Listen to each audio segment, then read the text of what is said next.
Hello, everybody. You're going to enjoy this one.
We're living on a disk, floating through space, with a tiny sun.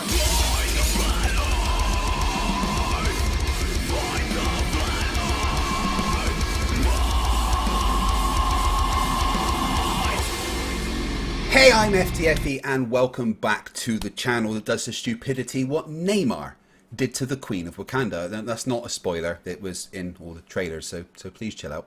So today is the day I'm facing a globe buster. Mr. Austin Whitsett has agreed to face me in debate, and it's going to be fantastic. It's once again being hosted on the Tartaria Cosmology 24/7 server, or at least the second incarnation of it, because the first one got nuked a few days ago because reasons, I guess. Hello to everybody in the chat. I hope you're all doing well. I'm excited. Let's get this going. I'm just going to go and jump over into the live chat over there, and we'll just get it on. Enjoy the show. Of other places. Hello. National Relay Day? Is that what we're going to call it? Hey, Shane. How you doing? Oh. Hey, Craig. Welcome in. Thanks for coming in. Thanks for showing up, and thanks to Witsit for showing up and having this debate here for us, right? We're going to go through the general rules, but everyone who's here, we're going to ask you to mute up and not speak until the end. We will be open Q&A for questions if anyone wants to ask our panelists anything. We do have a loosely structured format, which I think everyone's cool with. It's a 2-minute intro each. We can have Craig go first if no one objects. 10 minutes to present evidence or make an argument. 10 minutes to rebuttal the specific evidence of your opponent. About 30-ish minutes Q&A, open discussion between you two, and then 20-ish open discussion Q&A with you guys in the audience. You guys cool with that? Yeah, all good. Yeah. Cool. So we can go with Craig's 2-minute intro once I get a timer up. Hold on.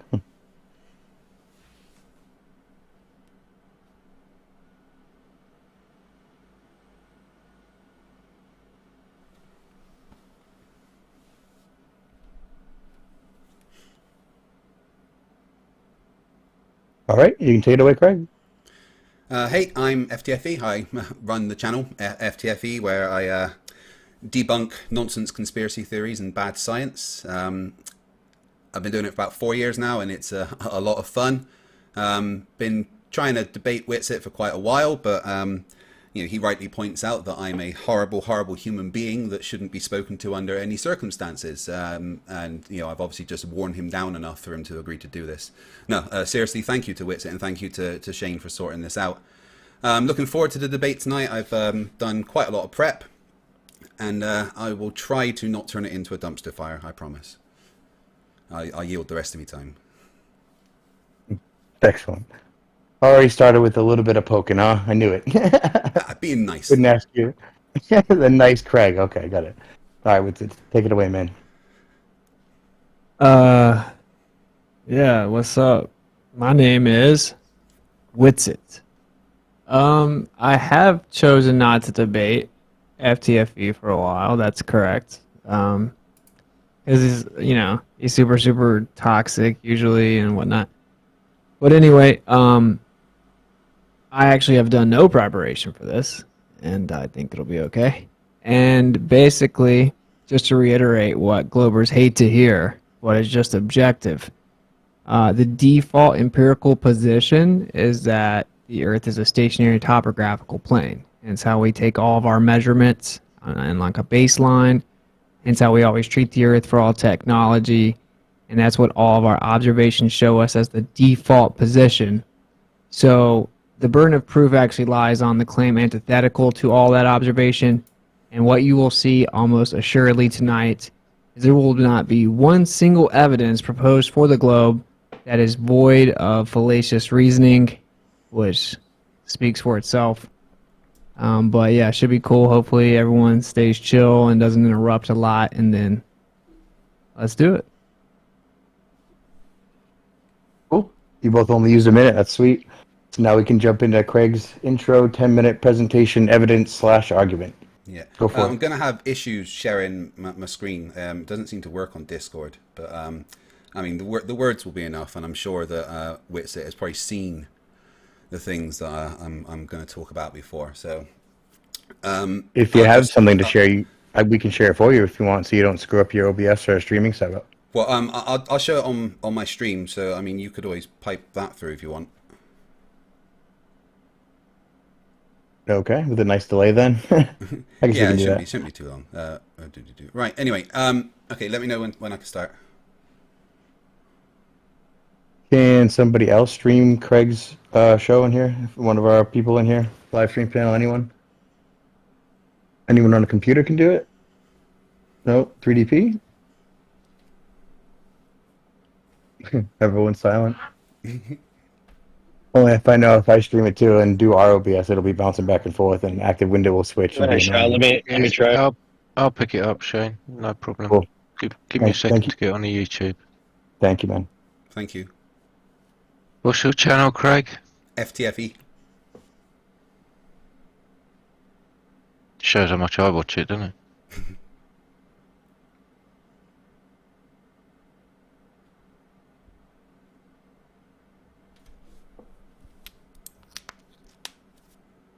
Damn, bro, your chat's so toxic, man. My chat. Need a hug or something.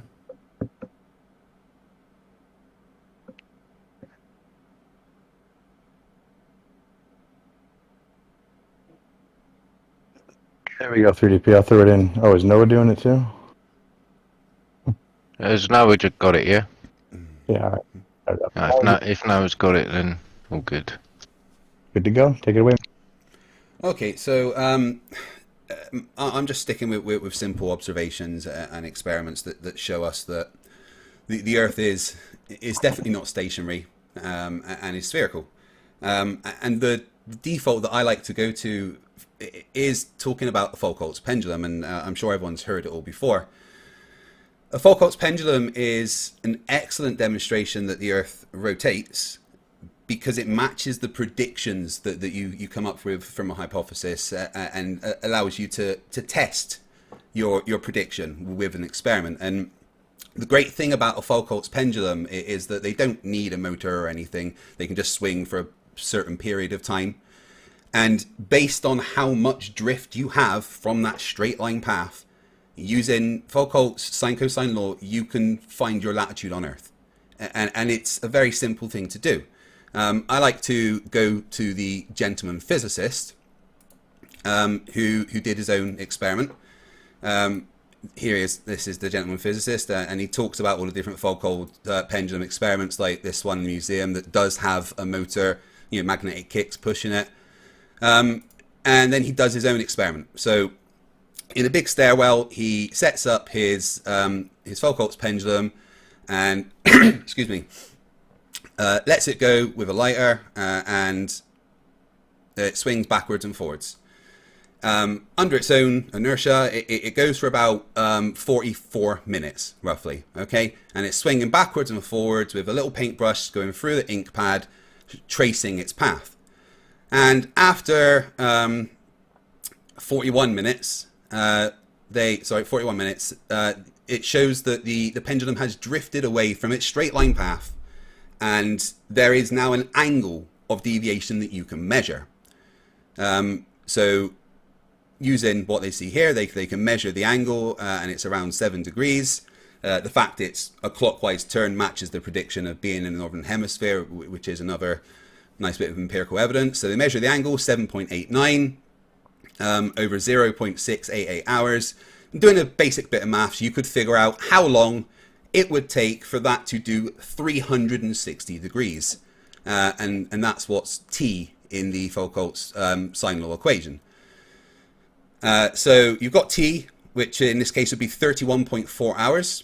And then to find your latitude on Earth, all you do is you take the arc sine of 24 hours divided by T, which in this case is 31.4 hours, and that will give you your latitude on Earth. He shows you the calculations here based on what he's got. And he's about 1.4 degrees off, which is an error of less than 1%. It's extremely good for the very basic equipment he's got there. Not only, this isn't the only one of these in the world. It's done all the time. This is just a really good demonstration that I like to show. Another one I like to talk about, which was actually done at the South Pole. Let me bring that up so you guys can see. Display one. So there was a Foucault's pendulum, winter 2001, done at the South Pole. And again, it matched the predictions of what you would expect based on where it was on Earth. Given just off of the South Pole and given just over 24 hours for 360 degrees of rotation, matching the predictions. And this is just two of hundreds that I could show. That the experiments are done all the time. Kids do it in gymnasiums at school. It's done by physics students all around the all around the world, and it always verifies what you expect, is that the drift of the pendulum will correlate to your latitude on Earth. And the reason that happens is because the Earth is rotating, then that means it will impart forces onto a moving object. And as the pendulum is swinging backward and forward, there is a lateral force being applied to that pendulum. It's going to be the most at the poles directly in alignment with the axis of rotation, and as you move it away from the axis of rotation, it gets less and less until you get to the equator, where there would be no deviation because the swing is opposite direction to the axis of Earth's rotation, which is exactly what we expect. So there we go. We've got verification of the fact that a Foucault's pendulum does what we say it does. And that's not the only measurement of Earth's rotation. There's so many more that I could go through, which I'll bring up in the backwards and forwards discussion. But I like to the very good one, which is the detection of Earth's rotation with a diamagnetically levitating gyroscope, where they used an extremely strong magnetic field to levitate a plastic ball and measure Coriolis forces on that. And all these different measurements, they match up to show that the Earth's rotating, and the fact that the pendulum shows a cosine relationship to your latitude points to the Earth also being spherical. And the best way to back up all of the stuff about the Earth being spherical, regardless of the way that you can measure Earth's rotation, is to just look at this lovely picture from Artemis 1 that shows that the Earth is in fact a globe. That, along with all of the measurements of Earth's rotation that I can present, is going to be my evidence for the Earth being a rotating globe. And I yield the rest of my time. Thank you. Wow, excellent. You only had, I think, 4 minutes left to go.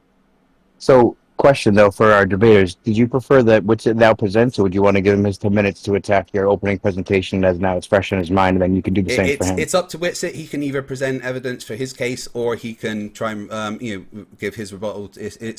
I'm open to whatever is easiest for Witsit to do, and then he can give his evidence whenever he likes. All right, up to you, man. I don't care. You want to attack what he just said, or come up with your own presentation, and then do it? Well, combine them, I guess. Yeah, I'll just go ahead and rebut that. It's cool. Okay, go for it. All right. So I guess he's claiming, in summary, that since a pendulum precesses, then that proves that the Earth spins. And that since it precesses relative to latitude, that proves that the Earth is a ball. Now, of course, in the opener, I made it very clear that you would never see any evidence put forth for the globe void of fallacious reasoning. Of course, just crying about the fact that I'm going to call out the fallacies the entire night doesn't somehow dismiss the importance of not being fallacious. This is called a begging the question fallacy. So you assume the very premise you are attempting to prove in order to allegedly prove it or establish it to be true. It's obviously insufficient. But of course, I will just use a hostile witness, and no, I don't have to believe everything that this person says. That's called an all or nothing fallacy. I know people get triggered when I bring up fallacies. It's because they're illogical people.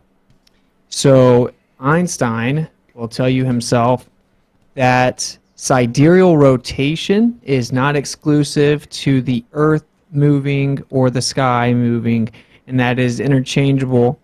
In fact, that in a letter he wrote to Ernst Mach, he explains that there would be something called the Machian principle, would have a translation of motion, and that you would have centrifugal and Coriolis effect on an Earth that was stationary. The only difference would be is they would be actual, as opposed to the pseudoscientific fairy tale of the spinning globe where they're fictitious.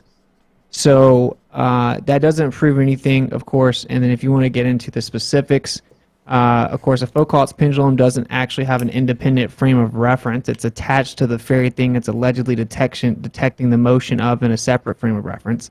And supposedly established with the mechanism of it, but that's a cool story. And then Globers hate this, but yeah, you do have to start it. Of course, if it was establishing an independent frame of reference, then you wouldn't have to do that. That's intrinsically contradictory, no matter how many laugh emojis you drop or whatever, right? If you're claiming it's an independent frame of reference that's established, then it would independently move relative to the other frame of reference. You wouldn't have to start it. Now, of course, you would say it's just because of the precession, whatever. We'll pretend that it doesn't matter. They actually do stop over time. You have to keep them going. The Earth never stops spinning, though. I've never really seen very verifiable information that pendulums don't precess at all, ever, at the equator. People just say it. Of course, the people that did it in the South the first time don't get the results they wanted, and oftentimes in the South, the results constantly fluctuate. But again, it doesn't even matter because according to Einstein himself and relativity, which is the glue for your model, as stupid as it is, which we'll get into, there will be a translation of motion, so it can go either way. So you would literally have a motion translated to the Earth. Now, of course, Einstein, and the Globers assume that these stars are infinite distances away and, many, many light years within a near perfect vacuum of nothingness. So that for those stars to move around the Earth from that far away, they'd have to exceed the assumed constant speed of light, and that's why they would say it's not possible. None of that matters. We don't believe in any of those fairy tales. So anyway, if there is a sidereal rotation detected, which there is, and it's actually different than the solar rotation, it's not exactly the same. That actually goes to show you on its face that there's a difference between the rotations based on the actual movement of the bodies themselves, not the Earth. And then you have the wobble of the Earth changing the angle. You have alleged parallax, which is contradictory because it changes the angle. Then you have the elliptical orbit changing the angle of the sun. And all of this would change the difference between the sidereal and solar rotation. So anyway, and that's what this is all about, sidereal rotation. So in summary, I'm not keeping up with time at all, but basically you beg the question that the Earth's a spinning ball, then say that this confirms it. Now, if you had a vortex within a toroid, you would also get a drift. If you had a translation of motion with any medium of exchange, you would have a drift. You can deny it and say no, but Einstein himself explains this in his letter in 1913 to Ernst Mach, that it would drag the pendulum around on a stationary Earth due to the movement around it. So it's as simple as that. And as to direct correlation with latitude, it's inconsistent and begs the question. And again, just to reiterate this, it's actually it's antithetical to the actual observation, which is that you claim you establish an independent frame of reference, but then you have to actually cause it to move, which shows it's the same frame of reference that is stationary, and then you're detecting additional change or motion once it's started on that stationary frame of reference. So yeah, there you go. It's nothing more than a basic begging the question fallacy from 1851. The first time they did it, it went the wrong way. They kept messing with it. It's inconsistent. When they're on display, they do use electromagnetic devices. You can occasionally get precession, but again, that doesn't actually prove that the Earth's a spinning ball, and this claim that it works perfectly everywhere on the Earth every single time is objectively not true. You guys don't want to talk about that, or every time you don't get the result you want, you claim it's user error, which is just begging the question and cherry picking. So there it is. Just to reiterate it for like the third time, Einstein himself said there would be a translation of motion due to the Machian principle if the sky is moving around a stationary Earth. This does not prove anything one way or the other. Cool. There you go. Oh, wait. He said something about a picture. Of course, pictures aren't proof of anything. A claimed picture of NASA from NASA is obviously very stupid, and I would hope that you would expect better quality pictures in 2022. But if that floats your boat, go for it. So that was a good 6 minutes when you deconstructed his original presentation. Are you both good with now Witsit presenting something totally unrelated and then FTFE having 10 minutes to take that apart? Yeah. Oh man. That's cool with me. Yeah. That's Greg? cool. I know it's going to be a long time without you speaking. That's why I'm making sure you're okay with that. Yeah, no, that's fine. I can tell you're probably chomping I'll at the bit, respond but to whatever, the things that he rebut and brought interrupt up whatever you there. just said, no? Oops, sorry, I'm unmuted. Shane, your stream is muted. Sorry, I muted myself, Oh. so I didn't Thank you. interrupt Whitsett. I apologise. Yeah, no, that's cool. There's lots of things that I want to respond to there, but we can do that in the back and forward. So yeah, I'd just love to hear Witsit's evidence of a stationary, non-moving Earth. Let's go do it. I'll mute myself again. Perfect. Thank you, sir. Go ahead with it. 10 minutes. Argue away. All right, I got to figure out how to share the screen. I don't actually know how to do it. It's right above the mute button where you mute yourself. And then if you want to share like a specific application that gives audio, if you share the window itself, it doesn't give audio. I think we got it. All right, whatever. This will work. Can you see it? Yep. We're good, and it's front and center on the screen. All right, cool. So heliocentrism is a religion that's never been proven. It's based on philosophy, the idea of the Copernican principle that the Earth must not be special. Hence why when you see people obsessively stalk flat Earth for years, build entire channels about it, and constantly stalk all the proponents of flat Earth, they are almost always atheistic, nihilistic, materialists, because they cling on to this idea, this worldview, this philosophy, that the Earth is not special, nothing matters, they have no moral accountability, so there they can stalk people, talk down to them, treat them terribly, dox them, insult them, threaten them, constantly bash them with lies because there's no moral accountability.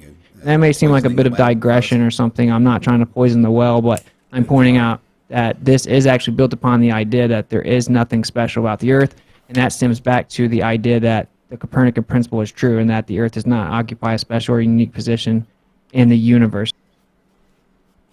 Moving on, here is a depiction of a magnetic field. All magnetic fields have what's called an inertial plane. Now, I call it an inertial plane because it's an actual description of the phenomena, meaning unchanging at rest, a plane of inertia. It's oftentimes referred to as a block wall or block domain wall, named after the person that first discovered it. In every single magnetic field, there is a plane cut right through the middle of it. Now, of course, this is easy to explain on a flat Earth. We are this green portion right here through the middle.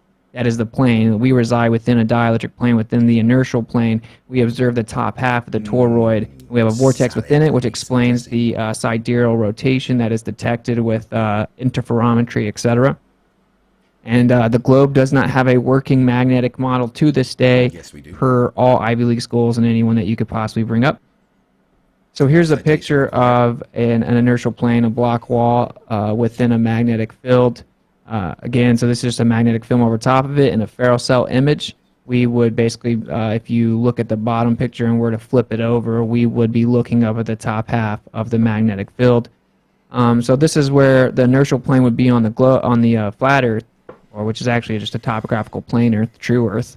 The globe doesn't know where this is. Maybe Craig can end up offering some type of answer as to where the inertial plane is, but I doubt it since Harvard can't do it, and most people that believe in the globe just kind of appeal to the consensus of mainstream academic sources.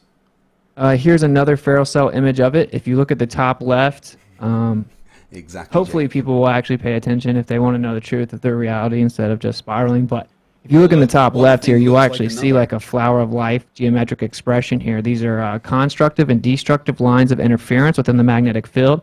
A Flerfs cell is an optical flat that has ferrofluid and oil inside of it. You then outline the outside with LED strips, and it shows you the actual interference lines within the magnetic field.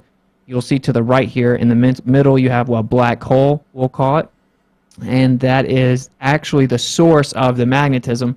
Counterintuitively to some people, actually, as that gets bigger, the strength that gets bigger proportion to the strength of the magnetic field, as opposed to the spatial extension of the field. But we won't get all the way into that. But that would be on the center of the Earth, of course, with the flat Earth. And then again here, if you see that white line in the bottom left picture of the Flerfs cell image, that's where the Earth would be. So let's see if this makes any sense looking at the actual data that we have from reality on the Earth.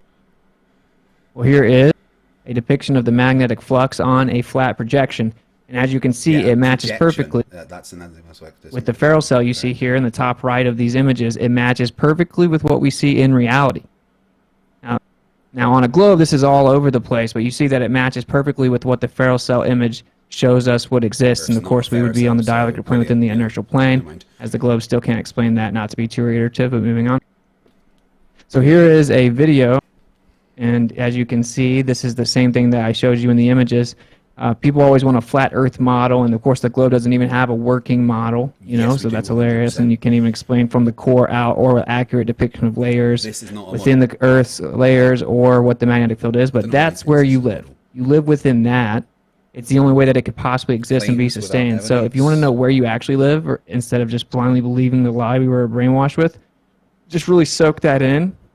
We reside within that. Now look at the interference lines. You will see that that's the flower of life depiction again. Has anyone seen any evidence of the as you can see. And this would be able to be detected in certain portions of our life. This was reality. There's a better picture for you. Really take in the lines there. It will come up. Here's a visualization of how the movement would exist within this. This is just toroids. We have a hyperboloid and a toroid. Centrifugal divergence and then centripetal convergence out from the center, basically center imposed, the inverse of two different motions. This is how magnetic fields work. Magnetism is not well defined or understood by mainstream particle physics or anything, but anyway. So here is actually a depiction rendered through a computer, like many, many terabytes of data taken over the course of a year, longitudinal declination and azimuth readings of the sun from the same longitude across the Earth. And this is what it renders out, the position of the sun on a plane. And it just so happens to make a toroid. This actually cannot be refuted. Each person perceives their own sun relative to their position, and that's what the data shows right there, is that it's actually a toroid, probably a coincidence. So here's the movement of the magnetic field. Of course, we are missing some land. When we map out the movement of this sun from all of that data, it actually is as if it breathes. So it's basically the breath of life over top of you, that same movement. What a coincidence that we look at the actual data of the Earth and we map the sun out, and it matches the toroid movement in and out that was showed to you in the visualization of a magnetic field perfectly.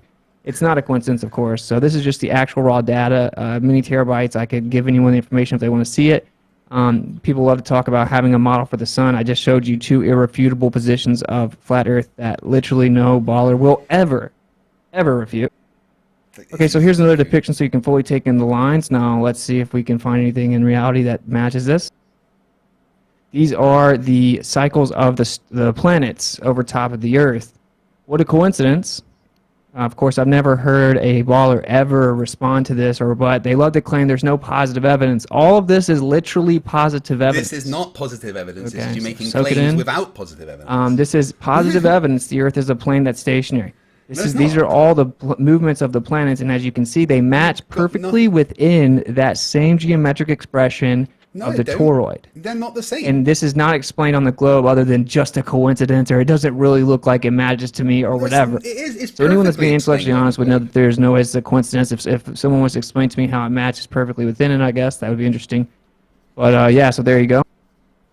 So here is Albert Einstein, also known as a fuzzy-haired crackpot that was legitimately pretty insane and didn't even come up with anything himself. But that doesn't necessarily mean what he said is wrong. So Poison let's the check well out what he fallacy. did. You got like 2 This- minutes, man. I got you. This guy invented special relativity to counter experiments that revealed the Earth was motionless Adam, in Green space, Lantern. which actually led him to general relativity, who had to claim that, where he had to claim that the center of the Earth cosmology was viable. And here's him saying no optical experiment can prove that the Earth is moving and it could be geocentric. Here is him saying no terrestrial experiment can prove that the Earth is moving around the sun according to relativity, and that all attempts to try to measure this was negative, and prior to relativity that was hard to cope with. Here's him being reiterated by Hawking, and again him being reiterated by Hawking in 2007. And here's a part that I don't think Craig fully understands, or he certainly didn't last time. This is the prediction versus the actual result of Michelson-Morley, which changed all of physics, and they had to say the ruler, their measuring apparatus, physically shrank just to deceive us via illusion that the Earth was actually stationary, and that time physically expands and slows down, so any attempt to measure and prove that the Earth is moving around the sun is a futile pursuit. So you could never prove it, just happens to always look that way. So in conclusion, just in case people don't understand, that's actually Albert Michelson who did it himself, and he's saying that this conclusion contradicts the explanation which presupposes that the Earth moves. And to this day, you must claim that everything is a magic illusion. The universe is a wizard with a wand constantly deceiving you via illusion to make you think the Earth is a spinning ball, even though it always shows you that the Earth is a stationary topographical plane. So there you go. Nice. Finished it. 30 seconds left. Almost like you clocked it. All right, Craig, you got 10 minutes to take apart what Witsit just presented. Ready to go? Yeah, cool. I mean, there was no positive evidence there. That was a lot of claims without any actual evidence, which was interesting to see. He talked a lot about that it could be this magnetic field. It looks like a toroid, and therefore, it matches this. But nothing about a plane of inertia says that there has to be a flat Earth. And I've been asking for a citation for that for years. That a plane of inertia can only exist on a flat Earth, and no one's ever provided that citation. So it's just something that's said without anything to actually back up that says that the Earth is flat. It's just words without any actual meaning. He brought up the picture of the black hole that was imaged and compared that with some toroidal shapes and geometric patterns. Wow, one thing looks like another thing. That means very little, and I don't really need to debunk the fact that one thing looks a little bit like another, because it didn't actually look like it. It looked sort of almost, maybe not quite like it. Yeah, that's how the medium reacts in a ferrocell. Brilliant. Earth isn't a ferrocell, so comparing Earth to a ferrocell, it's, false analogy there. So yeah, I don't really know how to, a ferrocell does what a ferrocell does because the medium is magnetic and reacts to magnetic forces. The Earth is not a ferrocell, so wouldn't react like a ferrocell, and I don't know why you think it would. You said there is no working magnetic field model for Earth. I would definitely like a citation for that, because I've got many citations that say, oh, here's the working magnetic model of Earth that we can teach to high school children. You showed all the maps you showed with things overlaid on. Obviously, they were all projections of a globe, so using them is a bit weird. And you even went, oh look, there's missing land, but we'll ignore that, whatever. Yeah, and the way that the magnetic flux works on a globe matches the predictions of what we expect. You just saying it doesn't work on a globe, because it looks different doesn't mean it doesn't work on a globe. I'd need you to actually explain specifically why it doesn't work on a globe. Then you went on to talk about the retrograde motions. And how, oh, look at the shapes, the patterns, it all matches the toroidal, geometric patterns. Well, no, they don't all, they're all different. They don't match. They're all their own pattern. They don't match the toroidal nonsense that you've been going on about. And then you said that no one can explain retrograde motion on our model, but retrograde motion is explained perfectly on the heliocentric model. Like, for instance, you'd be looking at Mars in the sky, and then Earth's orbit that is, slightly faster than Mars is in the sky. So Earth goes past Mars. So from the point of view of Earth, it looks like Mars is going back because you're going past it. And then as you're looking at it from another angle, it then, starts to move forward again. That's just what happens when you are looking at another orbit out and going faster than it. That you expect to see that retrograde motion, and it's 100% predicted by the heliocentric model. Oh god. Started talking about the Maxim-Morley experiment and the results of that. Obviously, we know the results of the Maxim-Morley experiment were basically that the aether does not exist. And when you're talking about how we can't trust the results exactly because of length contraction due to time dilation, well, the problem is that if you do the math for the expected length contraction over the 11-meter arms of the Maxim-Morley experiment, the equation is length contraction equals LO, which is the original length, times the square root of 1 minus v squared over c squared. V squared is the velocity of the object, so in this case we're looking at Earth, 30,000 kilometers a second, and c being the speed of light, 300,000 kilometers per second. Earth is 30. So when you plug in those details, when you plug in the velocity of Earth, v squared, and then the velocity of light, c squared, what you actually get is a contraction of those 11-meter arms of the Maxim-Morley experiment would only have contracted by 55 nanometers, which is 1/1000th the width of a human hair. So that would not have changed the results, the amount that Whitsett is claiming to. He talked about when Einstein was saying about how, if things are rotating above us, it would, create a Coriolis effect on the Earth. However, he missed out the part where Einstein, in the same sentence, said the forces implied in that circumstance would be so small as to be basically unmeasurable. And he was also talking about a large shell rotating around a smaller circular mass. So, citing that is actually implying that the Earth is a globe in any case. The Coriolis forces imparted would be nowhere near what we actually experience on Earth. You brought up the Einstein quotes about the saying that we can't measure Earth's orbital motion with optical means. He was specifically talking about the MMX, and that was obviously many years before the Maxim-Gale-Pierce experiment, which verified everything about Earth's movement. And obviously there's been much more detailed and accurate MMX type experiments which verify those things as well.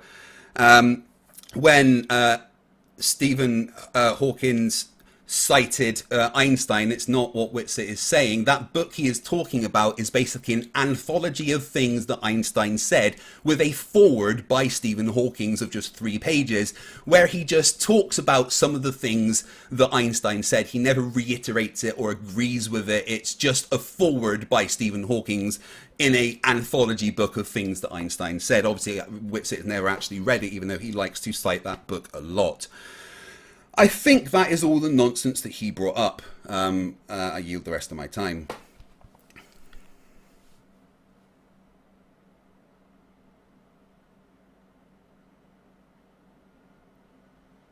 Shane?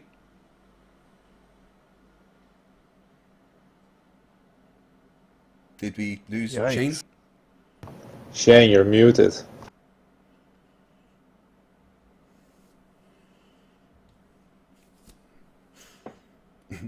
Okay, Yes, open conversation. Yeah. Hey, first off, Whitsett, how you doing? How you getting on? Having a good day? I'm good. I'm Oh, good. it's bloody freezing here in Scotland. I tell you that much, mate. You don't want to live up here. Sorry, man. I just wanted to get it in. My OBS was reconnecting for a sec. But yeah, for the open section, like all the other moderators, please don't mod the panelists. If anyone needs to mute them, I will do so. So then if anyone has any complaints, they know it's me. And you guys can please watch the rest of the chat. Sorry, man. Go ahead. Okay, cool. Hey, Whitsett, so I want to first off talk to you about when you say that I'm using a begging the question fallacy, because I'm, talking about an experiment that is trying to verify a premise. Now, when you say that's a begging the question fallacy, are you implying that using the scientific method is a begging the question fallacy? Because the scientific method actually means that you have to give an assumption about something. That's how you come up with a hypothesis. You make an assumption. So it's not a begging a question fallacy if you're using science, because science means assumptions that you make predictions on, you test. So could you please explain to me why you think that I'm using a begging the question fallacy? Yeah. So if you just tried to pretend that science is a begging the question fallacy, it seems that you don't understand things. But in science, yeah, you presume a cause, and then you test it by independently manipulating that presumed cause. Now, you didn't do that. You did not actually manipulate the presumed cause, which in your case is axial rotation of a globe. So that's completely not analogous to science in any way. So yeah, you just looked at the observation, and then you begged the question of the cause. So that isn't science. You didn't manipulate the presumed cause. Yeah, so that's completely incorrect, because the presumed cause in the Foucault's pendulum experiment is the position that you are on Earth. That is the independent variable, because the position that you are on Earth will change the dependent variable, which is the amount of drift. So no, the axial rotation isn't that. It's the actual independent variable, the thing that is manipulated, is the position on Earth. So yes, all you proved... I didn't say that science was a fallacy. I was asking you if you think that science is a fallacy, because science requires you to make an assumption and then test to see if that assumption is correct. And that's all this experiment is. It makes a prediction from assumptions and then tests those predictions. So again, which part of that? I'm not going to do a debate if it's just you monologuing for 3 minutes at a time. Well, I just getting my point out succinctly, and then I'll finish. I was literally done there as you interrupted at the end. I'm very sorry that, the end of my sentence interrupted the beginning of yours. That's so bad of me. But yeah, so this is sophistry. No sophistry at all. I'm just saying that science disagrees with you about that being a begging the question fallacy. It's not. It's just doing science. Okay. So you basically just said that the independent variable you manipulated was your positioning on the Earth. So what you didn't have established is that the effect is relative to position on the Earth, which means you didn't prove axial rotation. So thank you for refuting your own position. Incorrect. So the prediction comes from the hypothesis. The hypothesis is that the Earth is rotating. And if the Earth is rotating at the amount that we say, I can make a prediction from that. The prediction from that is that Coriolis forces will be applied at different amounts to a swinging pendulum depending on the latitude. Obviously, you seem to be mixing up steps of these, high school scientific method there. So no, I haven't proven anything, because that's kind of not what science does anyway. All I have done is fail to disprove a hypothesis. So once again, just keep skating past it. I've formed a prediction, and then I've done an experiment. That's it. You see how I'm like succinctly making actual arguments, and then you want to drown the conversation with like 3 minutes of sophistry. So I made a very specific. Now you're interrupting me. Now you're interrupting me. Yeah, so I made a very specific point that rebutted you. Okay, if you're claiming that the cause of precession of the pendulum is axial rotation, okay, then you need to manipulate that variable. If you don't, then you just assume it's the cause of the effect, which is the very definition of a begging the question. You said the independent variable was your position or location on the Earth. So then what you've established with the quote-unquote experiment is that relative to your position on the Earth, you see a difference in precession.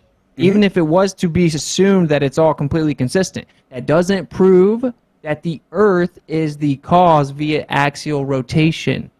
Okay, so again, you're just mixing up all the steps of what, the high school scientific method is. And no, I'm not doing sophistry by trying to be succinct as well. So please stop trying to poison the well, Austin. I'm not doing it, and I don't expect you to. Thank you.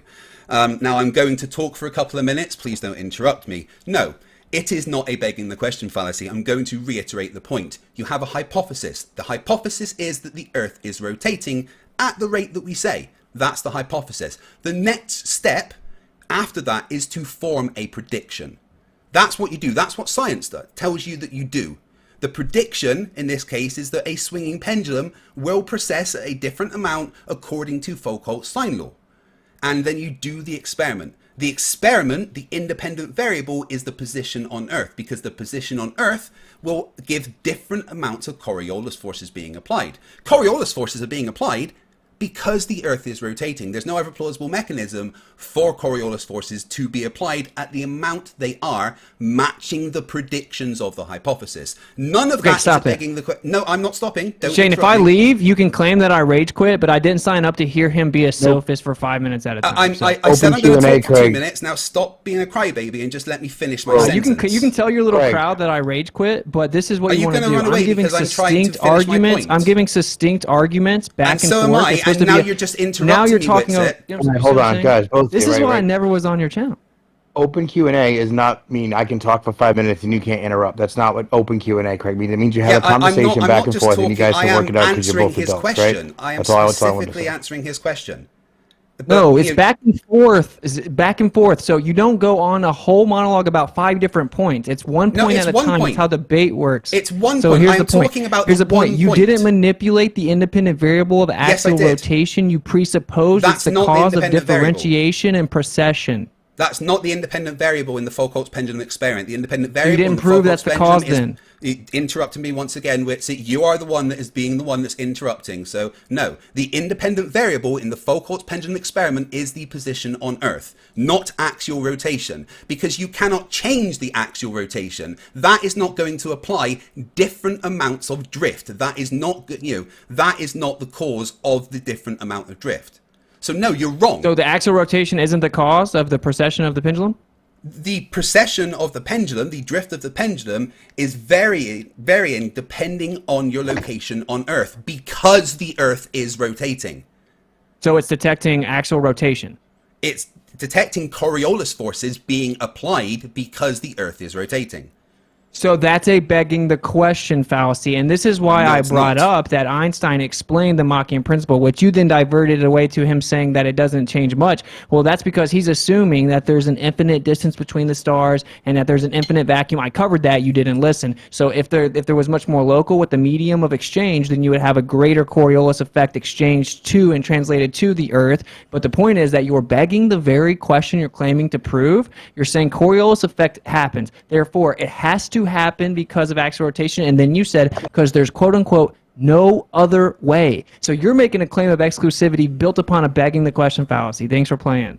No, it's not a begging the question fallacy. It is science. That's how science is done. You are basically claiming that the scientific method that is taught to children at high school is a begging the question fallacy, because that is how every single science experiment that you are taught to do as a child works. That is high school level science that you are right now denying. I don't care if you think you're right. You're not. It is not a begging the question fallacy. You are wrong about what the independent variable is. The independent variable is the position on Earth. The fact that it matches predictions 100% kills the flat Earth dead, because the flat Earth has no plausible explanation as to why it happens. No plausible mechanism, no medium to transfer those Coriolis forces. And no, Einstein was just saying that a shell rotating around it would give very small forces. That's it. That's it. He didn't say what you are saying he said. Okay, so what he said was the reason he's invoked is to explain that relativity dictates you acknowledge the validity in the principle. I'm not invoking his belief about space. I'm not claiming that there is a vacuum with stars super far away. It is the principle that is being invoked. And if you understand the letter, he's saying that in order for me to even go on to claim Arthur Eddington and I are going to prove relativity or establish its validity, We have to acknowledge this principle is true. It is the principle that if something moves around the Earth, there would be a translation of motion to the Earth. Now, you want to say that it's because the Earth is spinning. And you don't understand that you're begging that question, and then all you're actually manipulating is your position on this Earth by assuming it's spinning, causing the Coriolis. This is going to get very iterative, and this is like Flat Earth 101. So we can agree to disagree. You think that you prove the Earth is spinning by assuming that it's spinning. Please don't strawman me. You think you prove? Okay. You think that you established the Earth is spinning by assuming that the Earth is spinning. Okay. So now we can move on to my point that I want to talk about. Well, I mean, again, you've just completely ignored how science works. But, you know, if you want to change how science works, Witsit, that's absolutely fine. You do your own version of science. The rest of the world will actually do actual science, okay? That's fair enough. Yeah, because if you think that's what science is, then everyone can just make up any that idea. Actually is science.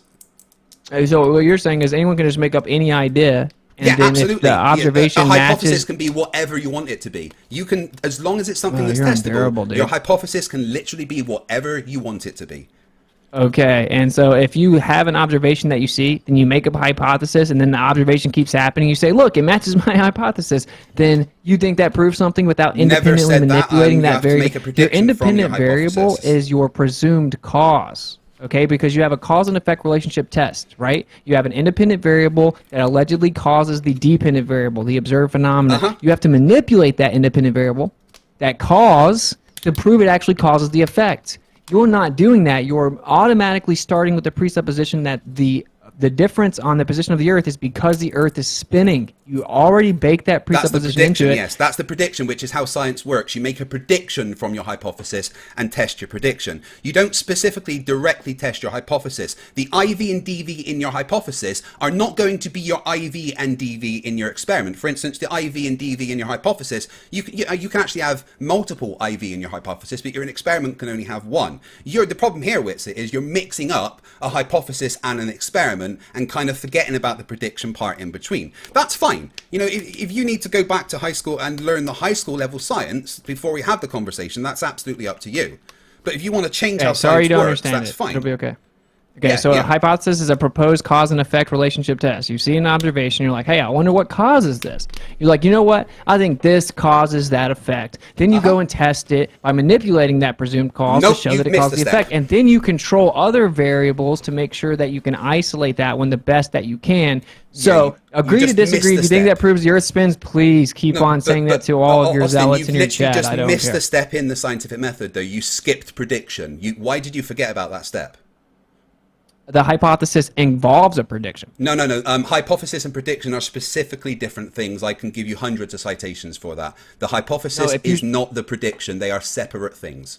If you say, if this, then that, this causes that, then you're predicting that that is the cause of that, which means if you manipulate the cause, of course, science is qualitative, not quantitative, right? So if your prediction is quantitative, right, that's an after effect of you establishing a cause and effect relationship test. So agree to disagree, right? Now we can talk about your misunderstanding of Michelson-Morley, which I know you're terrified of. No, I don't have any misunderstanding. You're terrified of this. So you claim that it debunked the ether, right? Which is just so laughable. Yeah, that was the entire point of the experiment. The results said that basically there was no fringe shift detected. There was no aether wind as predicted. The only thing that they registered was within the margin of error of the equipment that they used. So yeah, it debunked the aether. No, actually what Michelson said was that the conclusions exclude the idea of a stationary ether, okay? But this is the actual, and you want to leave that part out. But of course, it was an attempt to detect the motion of the Earth through the ether. So then there was a predicted value as to what would be seen. And of course, that was not observed. Now, Einstein explains that he came up with special relativity in response to Michelson-Morley to explain the results. And then that's what led him to eventually claim that time slowed down and physically expanded and dilated, slowed down, and that the measuring apparatus contracted. Okay, so that's why he came up with that, was to explain why, even though the one path that the light, quote unquote, traveled was longer and therefore it was a greater distance, so it took longer to travel that greater distance because it's going against the motion of the Earth. It didn't show that, so it's because actually, even though it did travel further, the apparatus shrank, so it looks like it's the same. And even though it did take longer to go further, time slowed down to make it look like it didn't take longer. And that is, to this day, the very belief you have to hold to believe the Earth is a spinning ball using relativity. Right, okay, you notice how I let you talk for a long time there and didn't cry about it. But yeah, so no, that's not actually what Einstein said. I would need the direct citation from you. When Einstein's talking about length contraction, he specifically, can do the maths and everything as well. So if we're talking about the length contraction of the equipment that was used, you know how long the arms were of the Mux and Morley equipment? Do you know how many meters they were? I don't care. Well, you should, because it's kind of important to your entire point, Whitsett. That's the thing. They were 11 meters long. And do you know the equation for length contraction, Whitsett? Instead of you detracting, will you respond to the actual point that you have to believe that's time? Okay, stop. Yeah, you got gotchas. You're not going to give me. I'm not going to play your game. Specific questions, so if you could just stop dancing around. So do you know, I'm just asking, do you know the equation for length contraction, Whitsett? Yeah, and that's irrelevant. Okay, what's the equation for length contraction? It's irrelevant to the actual point. Which hey, as soon as you address my actual point instead of diving I am with addressing little your point. gotchas, I am addressing your point. If you let me get there, dude, I watched crying. you read the equation off in your opener, dude. Stop pretending you're some mathematical You watched genius. me read the equation off. I literally just said it. You. Look, watch me right now. I'm not looking at anything. Right, the equation is L, which is the length contraction, equals LO, which is the original length of the thing, times the square root of 1 minus v squared, which is, the v is the velocity of the object, over c squared, which is the speed of light. I didn't read that off of anything. I studied that earlier and paid attention to it. You're wrong. You said it wrong. No, I didn't. Uh-oh. Which bit did I say v squared wrong? over c squared? V squared over c squared, yeah. No, I don't think so. Yeah, v squared over c squared. Pretty sure it's v squared times c squared. No, it's v squared over c squared. Maybe it is. I don't know. Yeah, okay, it definitely is. So, okay, so cool. You, now, cool. You know the equation. Now is my point. Now is where I can actually get to where I was going with this. So, you're not going to now that we know what the equation is, if we plug in the numbers for how fast the Earth is moving and the original length of the equipment, then what we actually find is the length contraction would only be 55 nanometers, which is 1/1000th the width of a human hair. That is not going to change the results with the magnitude that you require it to of. That's practically imperceivable. So no, your argument about length contraction causing the results is wrong because the math of length contraction disagrees with you. Okay, now this is objective, and I encourage. Now, what you'll see is FTFE will just deny it. So I'm not trying to wake up the zealots that you modded the most toxic people I've ever seen in my entire life in your chat. I'm trying to wake up the audience, okay? In case you don't know, you just go research it. You won't get the truth from FTFE. This is objective. That Einstein said that the reason we did not get the predicted value is because there's supposed to be a phase shift. The light is supposed to be behind the other light. We didn't see that. So he claimed that the measuring apparatus physically contracted and time slowed down. And any attempt to use measuring rods or clocks to detect the motion of the Earth around the sun is a futile pursuit because of this illusion that takes place. So would you like to admit that relativity claims you cannot prove the Earth is moving around the Earth, from the Earth, because time slows down and matter contracts?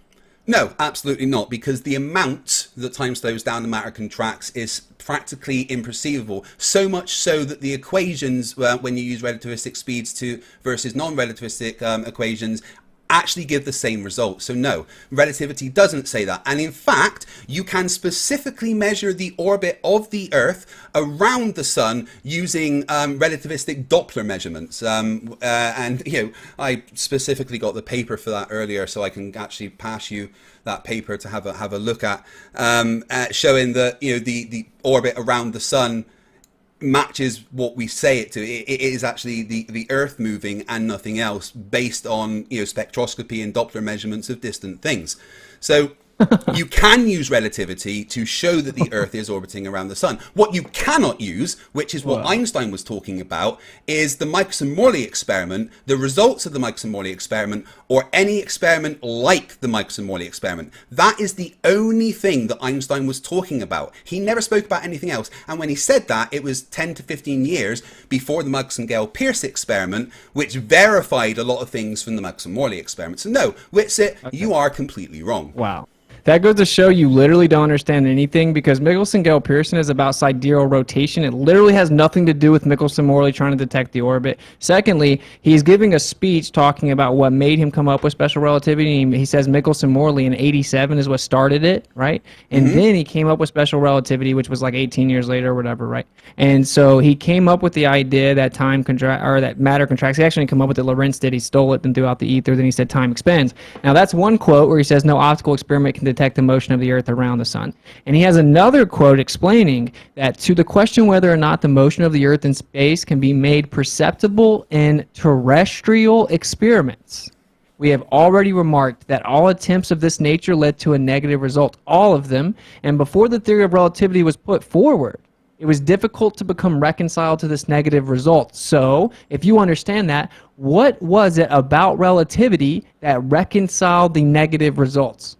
It allowed them to remove the aether and have relativistic calculations able to explain things. That was it. No, it's literally not the answer. See if you can try again. It's you not also that they kind of removed... strawmanned me a little bit when you were talking there. I didn't say that the Michelson-Gale and the Michelson-Morley experiment were the same.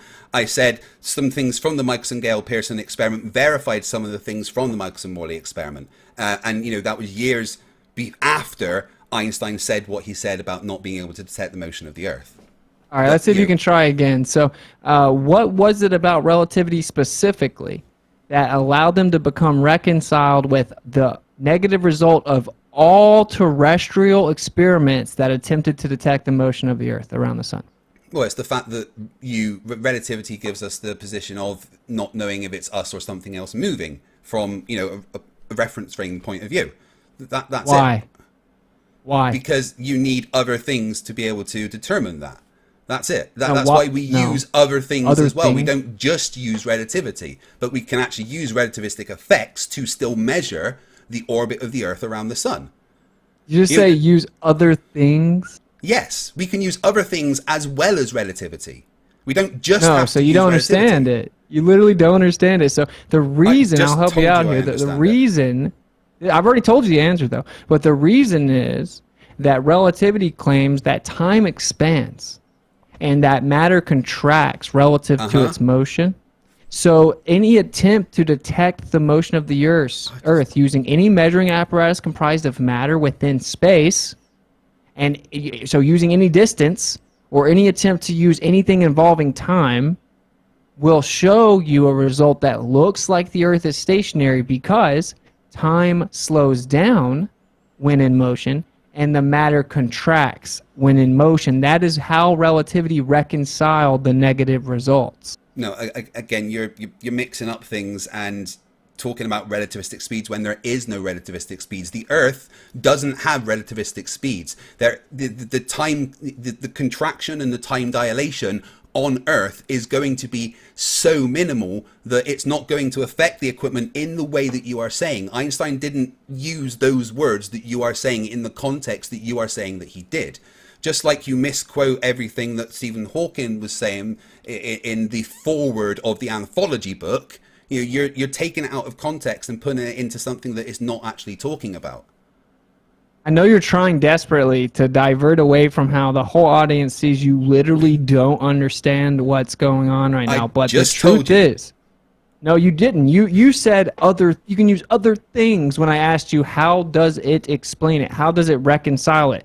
Einstein explains very specifically, right, that every attempt terrestrially, so not just Michelson-Morley, you claimed only Michelson-Morley and things like that. No, anything on the Earth. Okay, and he explains that relativity reconciled that every terrestrial experiment attempting to detect the motion of the Earth was negative by introducing time dilation and Lorentz contraction. And it said that the measuring apparatus of Michelson-Morley actually shrank. So even though the light did have to travel further, what you were measuring the distance with shrank, so you couldn't tell that it traveled further. And the time you were using, the clock you were using to measure the time it took to go further, slowed down so that you couldn't tell it took longer.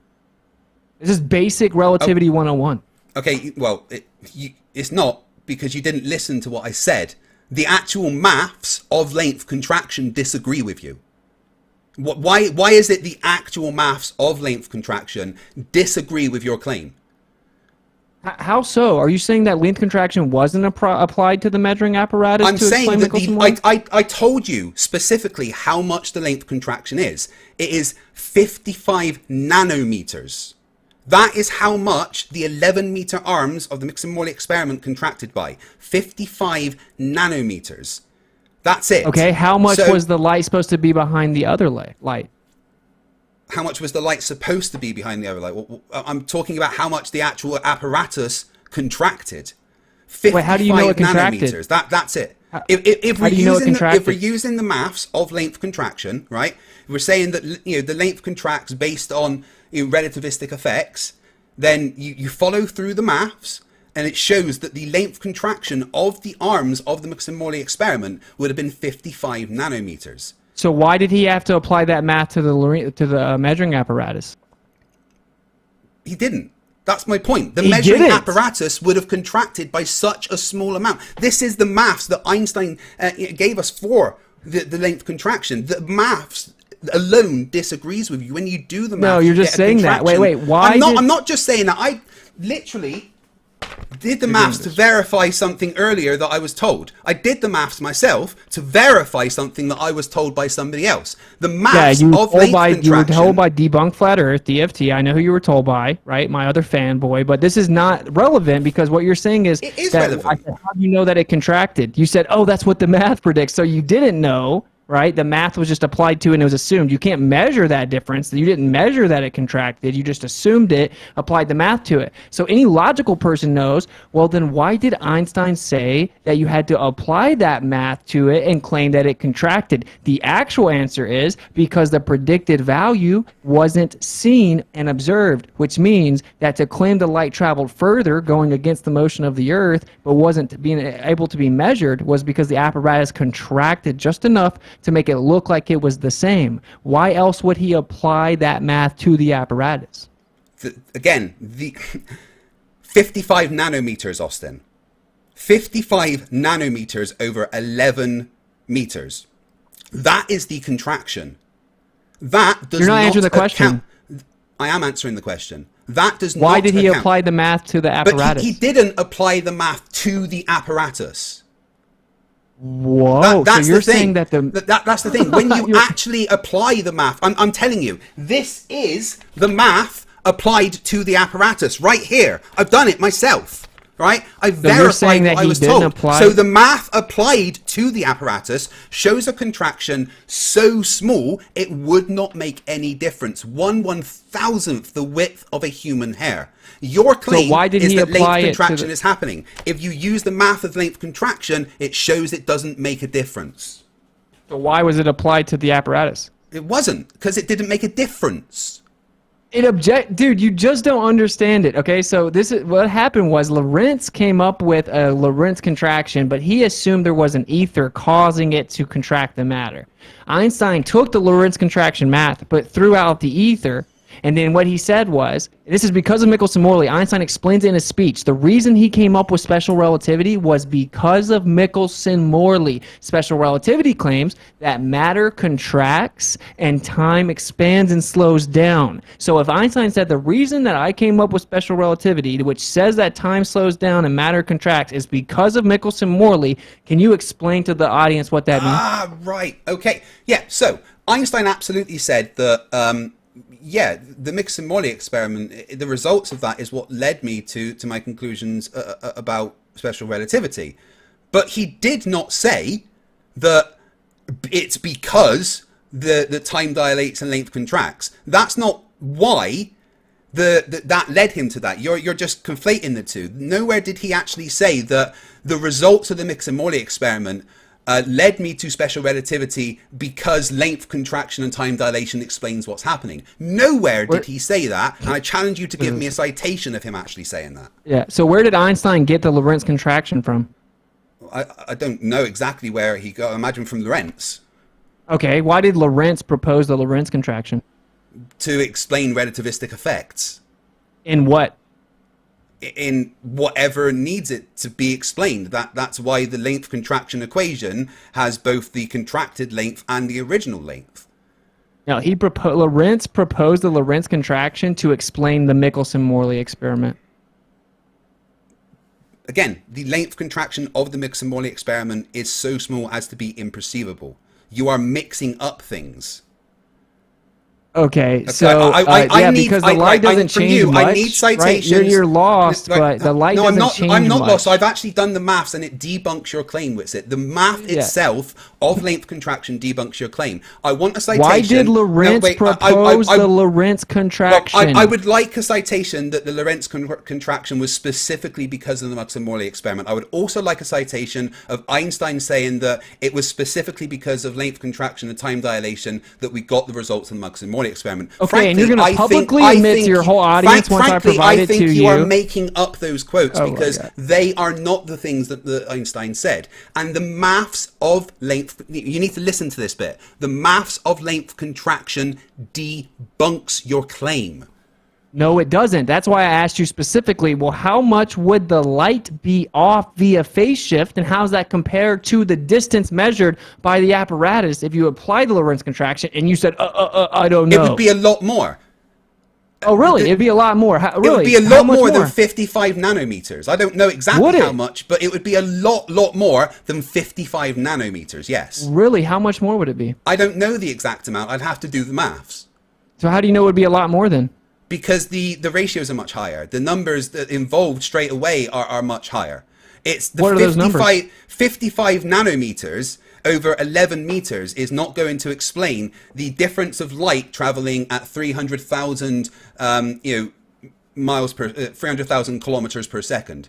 The maths of that don't match up. I would have to do the exact maths, but no, the 55 nanometers does not explain the actual results of the Michelson-Morley experiment. They do not so I'll have to fact check your numbers. I'd have to fact check your numbers, but this is the problem, right? You're just objectively wrong. Lorentz writes in detail that the reason he came up with the Lorentz contraction is to explain the Michelson-Morley experiment and how there wasn't the predicted value of phase shift or fringe shift between the two different paths of light, because one of them was going against the assumed 20 mile a second orbit of the Earth around the sun. Okay, so he came up with an idea to explain how it was that you didn't get the difference predicted. He came up with Lorentz contraction. He claimed the ether contracted the matter. Okay, then Einstein took the Lorentz contraction from Lorentz, but he threw the ether out. He actually didn't even offer a specific mechanism.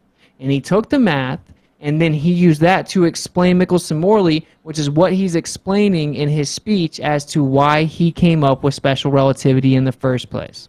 Yeah, but the Lorentz transformation is to do with the assumption of there being aether, but there was no aether. There was no medium for that to happen.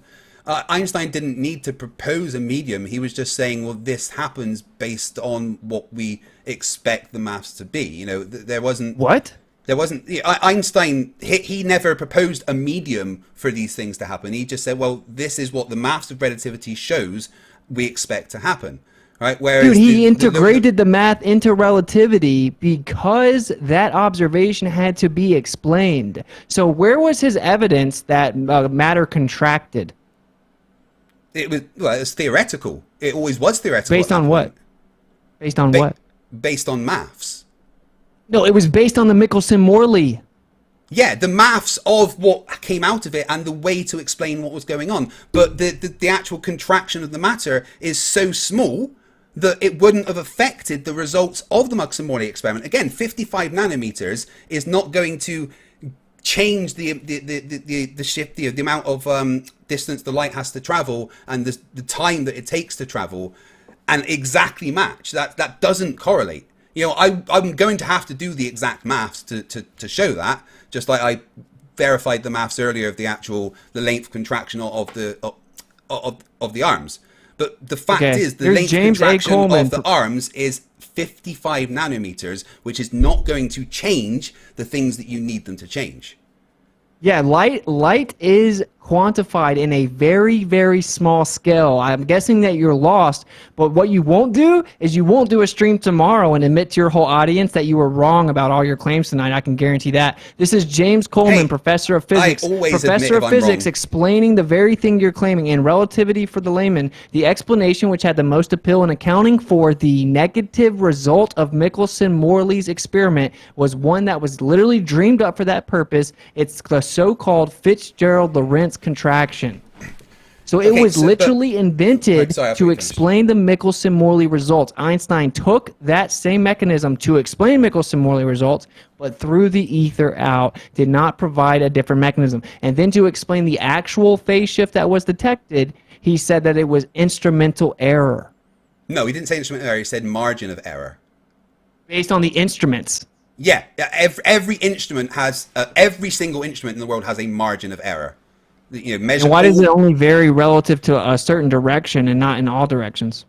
the margin of error of the equipment will only be able to measure certain things.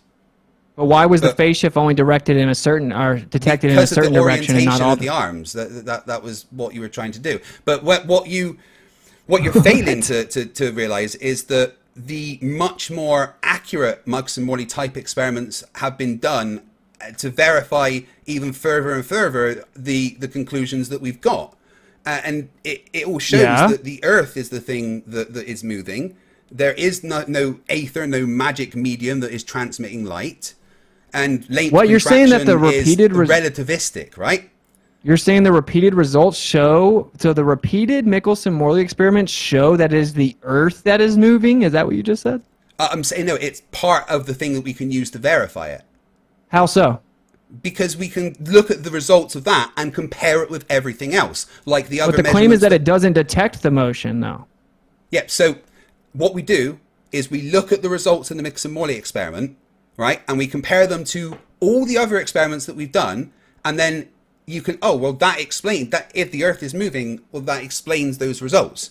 It matches what you get from all the other measurements and experiments that you do. When you put them all together, you get a conclusive overall picture. All right, I'm not Okay, so saying that was I'm not just saying that sophistry. the Michelson-Morley experiment on its own shows that the Earth's moving. No, absolutely not. You know, that's not my claim. Has nothing to do with that. My claim is that you can use the results in the Michelson-Morley experiment along with lots of other experiments and stuff that we've got to determine that the Earth is in fact moving. No, it has nothing to do with that. Einstein says you cannot use terrestrial experiments or observations to prove the Earth is moving from the Earth, and it can all be adequately explained from the geocentric position. You can use a neotectonic system to explain parallax, retrograde, and all kinds of other things. But the point is that they then went and did, so you don't know what you're talking about with that. I encourage you to go do the math and look at the difference in the light. You'll find out it does directly and exactly match the Lorentz have you done contraction the math, math and that's yourself why for that, have you? that's why it was proposed. And then they went and did Michelson-Gale-Pearson in 1935, and they got the predicted value of sidereal rotation within 98% accuracy every single the Earth time. rotates So then, my right? question for you is, if we use the same methodology of interferometry to try to detect the orbit of the Earth moving around the sun at 20 miles a second, and then we use the same exact methodology of interferometry to detect the sidereal rotation, how come we were able to detect the sidereal rotation but not the orbit? It depends on the sensitivity of the equipment. So allegedly the Earth orbits around the sun just under 20 miles a second. Yeah. And the Michelson-Morley was sensitive enough to detect as low as 2 miles a second. So it's sorry, I've got a quote here that I'm just looking at my notes from earlier, so bear with me just 1 second.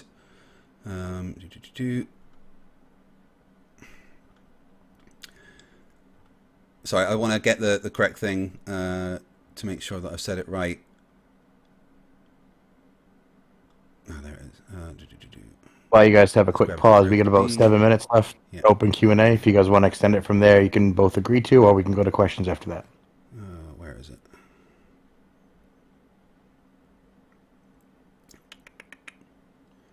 Sorry, what? I've lost my train of thought. You interrupted me there, Shane. What was I looking for, Whitsett?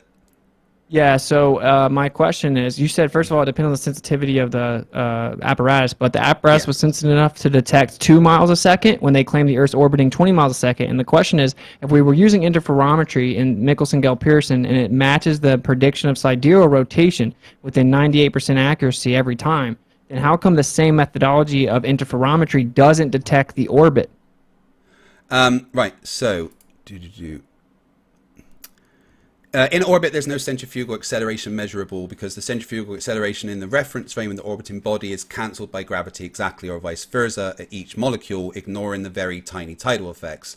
So there's no net acceleration that exists in the reference frame, aka you're weightless, which means that you need something that isn't directly on the Earth to be able to measure the motion of the Earth, if you know what I mean. So then we've come full circle to you conceding that you have to be off the Earth to actually detect the motion of the Earth around the sun, and you just claimed earlier and last time that we spoke that you can use a gyro on the Earth to do it, and now your quote actually refutes that position. Well, I'm not claiming that right now. The gyro that would measure it wouldn't actually be on the Earth. You would need it to be tidally locked to the sun, moving at the same speed as Earth. But that's why I then referred to the measurements of Doppler, the relativistic Doppler measurements using radio horn telescopes to measure the orbit of the Earth around the sun. So you're now conceding that your first claim that you can use a gyro to detect the orbit around the sun from the Earth is incorrect. Well, I never specifically said it was on the Earth. I just said... Yes, you did. No, I didn't. I never specifically said it was on the Earth. I just said that type of equipment would be able to detect it. No, you claimed you had papers that proved that it had been detected already. Yeah, I'm still trying to find the paper. It's from 1951, and it's called Large Area Interferometric Measurements of Earth's Orbit Around the Sun. I'm trying to locate that specific paper. But that paper would be in direct contradiction to relativity. I never said that it was a gyroscope that was on the Earth. I just said that you could use that type of instrumentation to measure the 1 degree orbit around the Earth, but you would need to be specific circumstances, like it would need to be tidally locked so that it would cancel out the rotation of the Earth and things like that. Well, it would need to be outside of the Earth's orbit. I've got many papers that I can show you to show it. But I've never disagreed that from the Earth it's hard to detect the motion of the Earth because there's actually no way to detect velocity as such. That you can't. Acceleration is something you can detect. Velocity is something that you measure by other means. So you have to have specific circumstances to actually be able to measure velocity. You need a reference to something else. Right? Well, you're saying that, but you then invoked the same device that actually detects acceleration. So you're now, it's cool, you should have conceded that already. That paper on its face is automatically wrong within your paradigm because it directly contradicts relativity. And the claim of relativity is not that it's difficult, it's that it's impossible to detect the Earth's motion around the sun from the Earth. No, he was only talking about the Mux-Morley experiment. He wasn't talking about anything else. He says any terrestrial experiment. Yeah, talking about the Mux-Morley experiments. That's specific. No, that's the optical experiment quote. Yeah, he's specifically talking about the MMX type experiments. That's it. No, he's not. So he has a quote in context talking about Michelson-Morley where he says, Michelson-Morley made me come up with special relativity, and since then I've come to the conclusion that there's no optical experiment that can do it. He has another quote that says that no terrestrial experiment can detect the motion of the Earth around the sun. Yeah, so no something nothing on the Earth. So something on the Earth, which is something that I've never argued with. That's why I say there's other ways to detect it. So then you can see that you cannot prove the Earth is moving around the sun from the Earth. Standing on the Earth, it's very hard to detect that the Earth is moving. You have to reference if I was floating a foot above it, I could detect it? If you are away from the Earth and tidally locked to the sun, at moving at the same speed as the Earth, you will be able to measure that rotation. If you're moving at the same speed as the Earth, so we have to go out into space, okay? So Yeah. because our mass would But tidally lock to the sun, we would have to have I've never said that. Oh well, you have to be on the Earth to measure it. I've always shown when I talk about the measurements of the Earth orbiting around the sun, it's always in reference to other things. But that's all Okay, so kind of irrelevant to my entire argument, because my entire argument wasn't about the Earth orbiting around the sun. My entire argument was the fact that we can detect that the Earth itself is rotating and that it's a rotating sphere based on the vectors of forces. Yeah, but this is the point that this reason is important, because relativity is to this day that's still the same glue that is for your framework that it previously was, right? It's still and this is what Einstein's explaining. Is he's looking at the two options: is the Earth at rest and geocentric, or is the Earth spinning and revolving around the sun in heliocentric model, right? Because the spinning and revolving is a package deal. So he knows that there's sidereal rotation, but the claim is the sky moving around us or is the Earth moving? So in order to prove that, to distinguish between the two, we need to go look and see if we can detect the motion of the Earth around the sun, because if we can do that, that will give us our answer to the previous question of what is the cause of sidereal rotation. That's why he's explaining after it was all said and done, he admits, oh, well, technically, you could interchange these two positions. The Earth could be stationary at rest and geocentric, or it could be spinning and revolving around the sun, and it would be the same according to relativity. Right. Again, none of that is relevant to the things that I brought up in my arguments. You know, you can argue. Relevant. You can none of it's relevant to the arguments that I brought up. To the measurement of Earth's rotation with a pendulum, to the measurements of Earth's rotation with a magnetically levitated plastic ball having Coriolis forces applied to it. That, there's so many ways to determine that the Earth is the thing that's moving. From a fiber optic gyroscope, that we all know that Bob used to measure a rotation. There's no way that could measure anything other than the thing that it's on. It can't measure the sky. There's no mechanism for it to measure the sky moving. Well, you're making claims now. You're claiming that you know that there's no way something could happen, but there actually is, right? And even Einstein, that's why I brought up Einstein, but you'd have to be competent enough to understand the intellectual depth of the reason I invoked it. You strawmanned me as if I was claiming something I wasn't. I wasn't claiming that Einstein was claiming the Earth is stationary or anything like that. What I was claiming was that the principle that Einstein himself stamped, he said that in order for relativity to work, I have to concede that this principle is true. And that's the Machian principle, right? Mach's principle. And he wrote this in a letter in 1913 to Ernst Mach. That's the reason it's invoked, is for the principle. If there was a medium to exchange the motion, there would be a translation of motion from the exterior of the system to the Earth. And this is why in my actual presentation I show the toroid, the movement, the translations of the movement, and what would explain this vortex movement.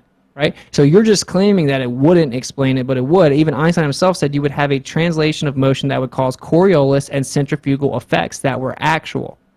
But he also said that they would be so small as to be practically unmeasurable. So that's right. When he said they that, cannot explain the forces that we have. And no, he wasn't talking about it being infinitely far away. He was simply talking about a shell of M mass rotating around a concentric body inside it. And right, but he's saying that would impart Coriolis forces, but they would be infinitely small. No matter how close that shell was to the surface, the forces, the forces that would be imparted would be so small as to be immeasurable. That is his own words. Well, it's not as much about the distance, it's about the medium. So he is talking within the paradigm of relativity and a vacuum assumed. Now, of course, the distance and the medium, or lack thereof, are interchangeable, right? In a way, they're a package deal, because if the stars are actually as far away as they claim, it has to be within a vacuum. So he's saying that in this assumption, like it's unspoken, he just believed it to be true, right? Which is that the stars are very far away and it's within a vacuum. Then the translation of motion in that scenario would be so minuscule you'd barely detect it, but it would drag the pendulum around. Now, I'm just invoking the principle that even relativity has to concede, because I'm using a hostile witness to hold your feet to the fire, where you have to concede that relativity claims, actually, if the sky's moving around the Earth, and if they were more local in a more dense medium, or there was a medium of exchange like an ether or something like that, it would cause a Coriolis and centrifugal effect that would be absolute. Okay, he never claimed that an ether would cause a Coriolis effect. I don't know where you got that from. No, you just said that it would be an ether or something that would be causing the Coriolis effect. That was your literal words. I didn't say he said that. Well, what would be in the medium then? Well, now I can come up with my own opinion, but the point is that you should be conceding that relativity necessitates that you can see the validity in the principle of Machian motion. Like, you have to concede that relativity, according to Einstein, says that the Machian principle is true, and that it must be true for relativity to work and for you to invoke the Arthur Eddington experiment. I've already said that I agree with the principle that you can't determine, what it is from the position that you're on, but that's why we use other things than just relativity. We use relativity, and then we look at it within the confines of everything else we know about science and physics, and we use that to determine, the motion of the Earth around the sun. We're also talking about rotation right then, right? So it seems like we're maybe not... Okay, we're kind of talking past each other. So the Machian principle letter is about sidereal rotation. Yeah. Right? So we have solar rotation, sidereal rotation. There's like a 4-minute difference, right? Your model claims that it's because the angle of view to the sun is different than the angle of view to the stars much further away. That's why we have a difference, blah, blah, blah. I could destroy that, but we're not talking about that. The point is that's sidereal rotation. We've already destroyed the orbit, right? Like, relativity says you cannot prove the Earth is moving around the sun from the Earth. You should trash the argument about the gyroscope, and then we'll move on. Now, as it pertains to sidereal rotation, it's important because in the context of relativity, Einstein explains that we must concede that the Machian principle that Mach was once ridiculed for, as he explains in the letter, is actually true. Because if it's not true, then I cannot propose relativity, and we cannot use this eclipse observation to try to validate relativity. I must concede this translation of motion principle. So I'm asking you to just concede the principle, not the specifics of it yet. Once you concede the principle, we could get into the specifics, but you should concede that relativity dictates you acknowledge the validity of the principle of the Machian principle.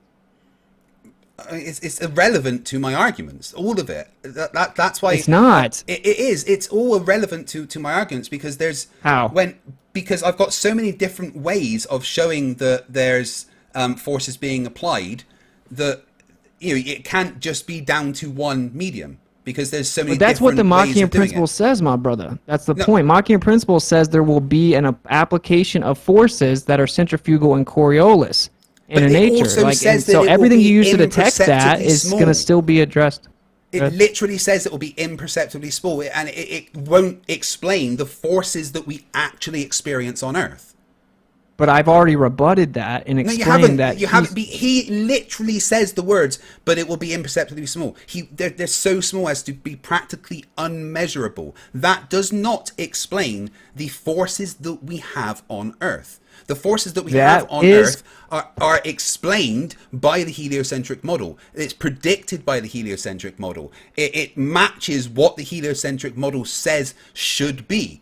But there's no explanation for them in the other way with a plausible mechanism and maths behind it to show that it is the case. You would need to show your working and show your math to show that the Machian principle says that would be able to put those forces on it. Okay, what you're not understanding, I'm going to try to say it one more time. Einstein's writing that letter from the context of relativity. Now, relativity claims there is no ether, there is no medium, that space is a vacuum, and that it's effectively Newtonian emptiness outside the material world except for space and time, right, which have physical properties but are not mechanical. So that's what he's writing from within that context. And he's saying, so, applying this context, you wouldn't really be able to detect it. The motion would be very small. But he's still acknowledging the principle. Now, I'm not absorbing the claim that the ether doesn't exist and that there's only space and time within Newtonian emptiness that have no mechanical properties and can't have motion applied to it, and that the stars are trillions of miles away. I'm not absorbing that position, right? I'm saying that the principle that even Einstein acknowledged is true, and that would explain, with a more local system and with the medium that exchanges the motion, it would explain why we have centrifugal and Coriolis effects on a stationary Earth. I mean, you're making that claim, but there's no maths to back that up. Well, sure, I could maybe work out the math, but you can acknowledge the principle, right? Can you acknowledge the principle? No, the principle doesn't match because the forces imparted would not match the forces that we actually have on Earth. That's the point. To get those numbers... That's why Einstein said that it would be so small.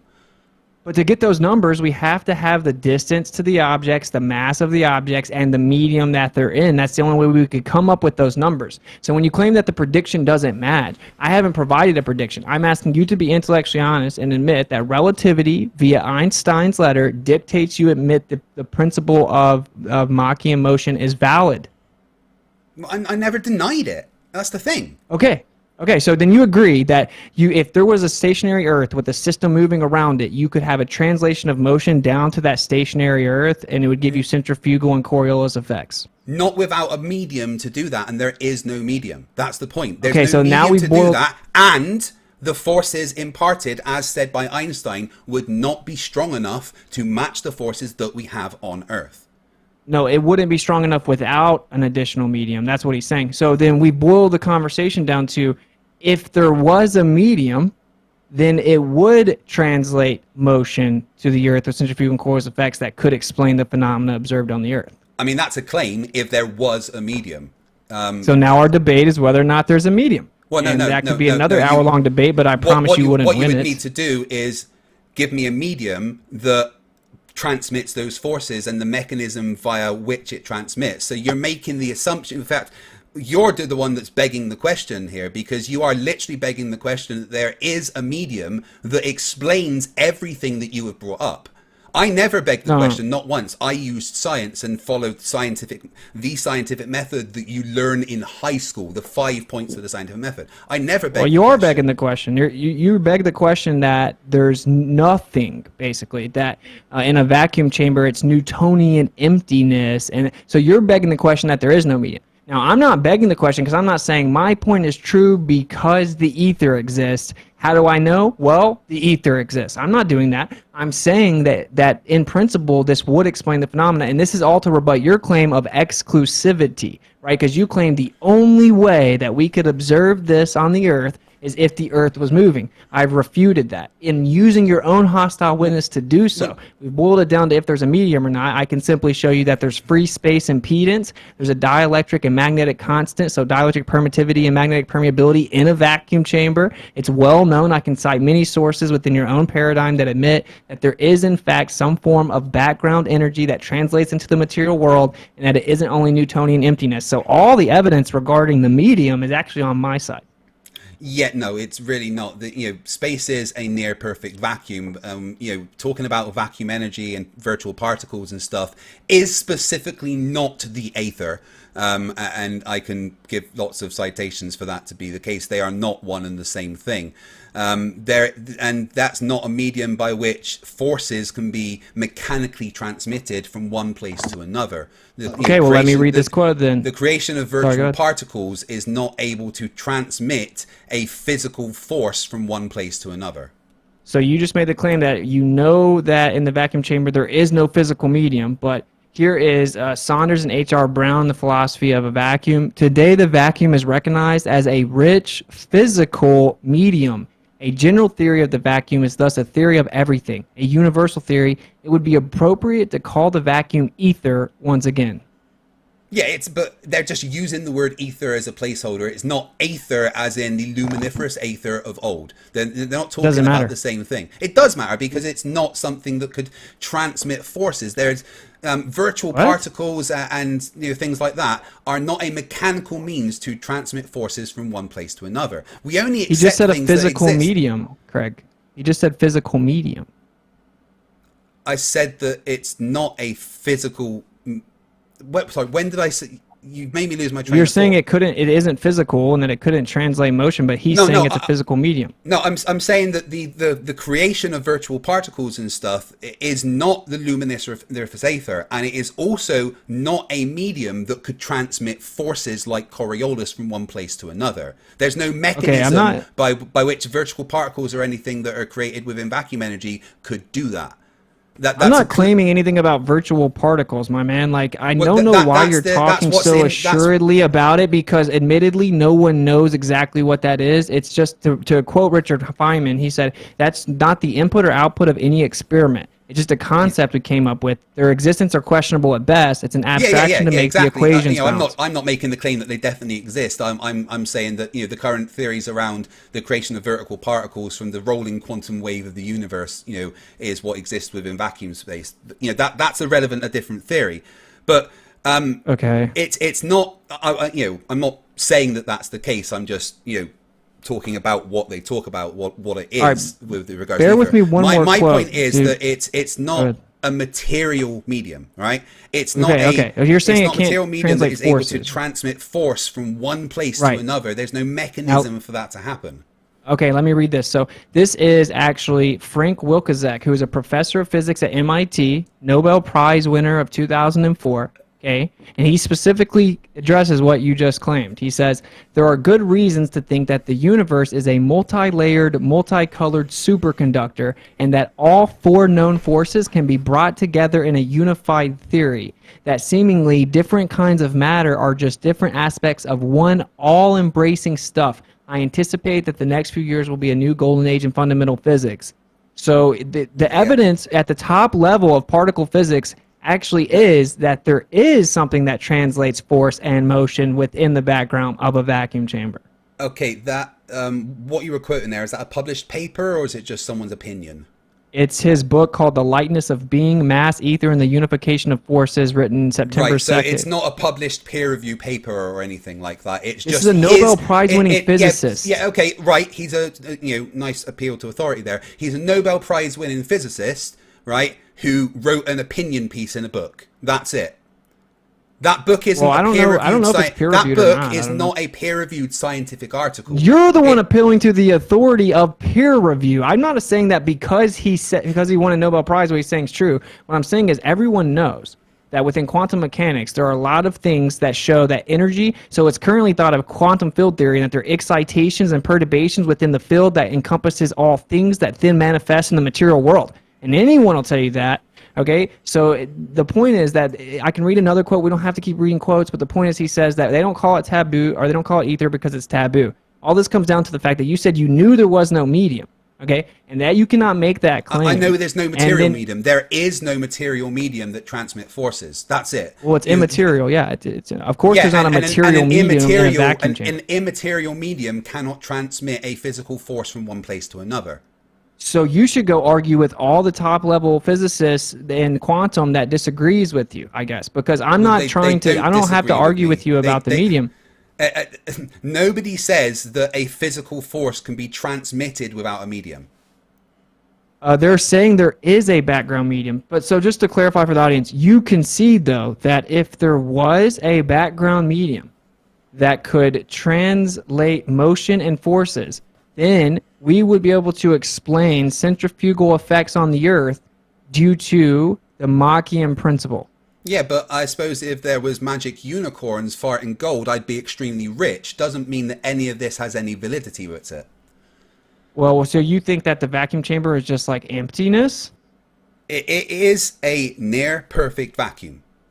No, actually, right here it's up. And within the confines of quantum mechanics, yes, we can talk about virtual particles and whatever else is coming within that. But a vacuum chamber is there's nothing inside. There is no medium. It is empty, apart from very few, molecules of air that are left over, because it's never going to be. Well, that's not true. I can drop for you many links in the chat. There's something called the impedance of free space. It's 377 ohms. And there's a dielectric constant, an electric constant, and a magnetic constant, and even in a vacuum chamber. And here you go, one more quote. I know people are getting triggered, but about the time relativity was becoming accepted, studies of radioactivity began showing that an empty vacuum of space had spectroscopic structure similar to that of ordinary quantum solids and fluids. Subsequent studies with large particle accelerators have now led us to understand that space is more like a piece of window glass than ideal Newtonian emptiness. It is filled with stuff, quote unquote, that is normally transparent but can be made visible by hitting it sufficiently hard enough to knock out a part of it. The modern concept of the vacuum of space, confirmed every day by experiment, is a relativistic ether, but we do not call it this because it's taboo. Robert Laughlin, Nobel Prize, and he's from Stanford. Yeah, again, was that this is just well known. A paper or what was that from? It's from a paper called A Different Universe. different. Oh, okay, yeah. I'm gonna have to do a video on that because I've actually read that paper. Okay, yeah. So anyway, I think we're going over, but I just want the point is that you can concede that if there was a background medium that could translate motion and forces, then if the sky was moving around a stationary Earth, that medium would translate the motion to the Earth, and we would be able to detect it with things like interferometers. But could you concede that if the willpower of every sentient being in the universe was confined within a ring, I could use that ring and my imagination to create constructs? That's not even remotely close to analogous to all the you're just saying, definite... oh, what if this, what if this, what if this, what if this? That's what you're saying. Who gives a fuck? No, yeah, well, I was saying it to mock you. Well, you claimed that it was there was no way that it could happen unless the Earth was rotating. I proved you wrong, and you had to concede you haven't proved me wrong. You are saying if this exists, then maybe that could be the reason. That's not proving me wrong. That's just going, oh well, maybe if possibly something possibly maybe could be this. That is in no way proving me wrong. You can literally hold on, measure the. Let me finish. Okay. That is in no way proving me wrong by saying if something possibly exists. No, I'm saying that you can literally measure the impedance of free space is 377 ohms, and that inside a vacuum chamber, there is still an electric constant and a magnetic constant, which means electric permittivity and magnetic permeability, and there's energy coming from a background even within a vacuum chamber, and this is well known. And so you can deny it if you want to. We can disagree on that. But this was all brought up simply to refute your claim that it would be impossible, and the only way it could be explained was the Earth moving. I refuted that claim sufficiently. No, you have not refuted that claim sufficiently. You are just going, if this, then possibly that. There is nothing about the energy and the magnetism within empty free space that would be able to transmit physical forces in the method that you are claiming. It is just a claim with nothing to back it up. You have in no way at all refuted the measurements of the pendulum and the other measurements that I can bring up that show the Earth is rotating and a sphere. So you guys have been going at it for a full hour now. I think that was all that we agreed to. You're more than welcome to continue to go forward if you want to both agree. If not, we can do like maybe 3-minute closing statements, and then bring it to the audience here, who I'm sure have lots of questions for you guys. Yeah, you can go ahead and close, bro. You're welcome to do it first, Whitsett, if you like. No, I insist that you go first. you wanna pick a number between 1 and 5? 3. Oh, okay. We got Shane. You pick a number between 1 and 10, and then we're both gonna pick a number. Whoever's closest goes last. How about we just say Craig has to go first? Okay, works for me. I'm easy, right? So, right.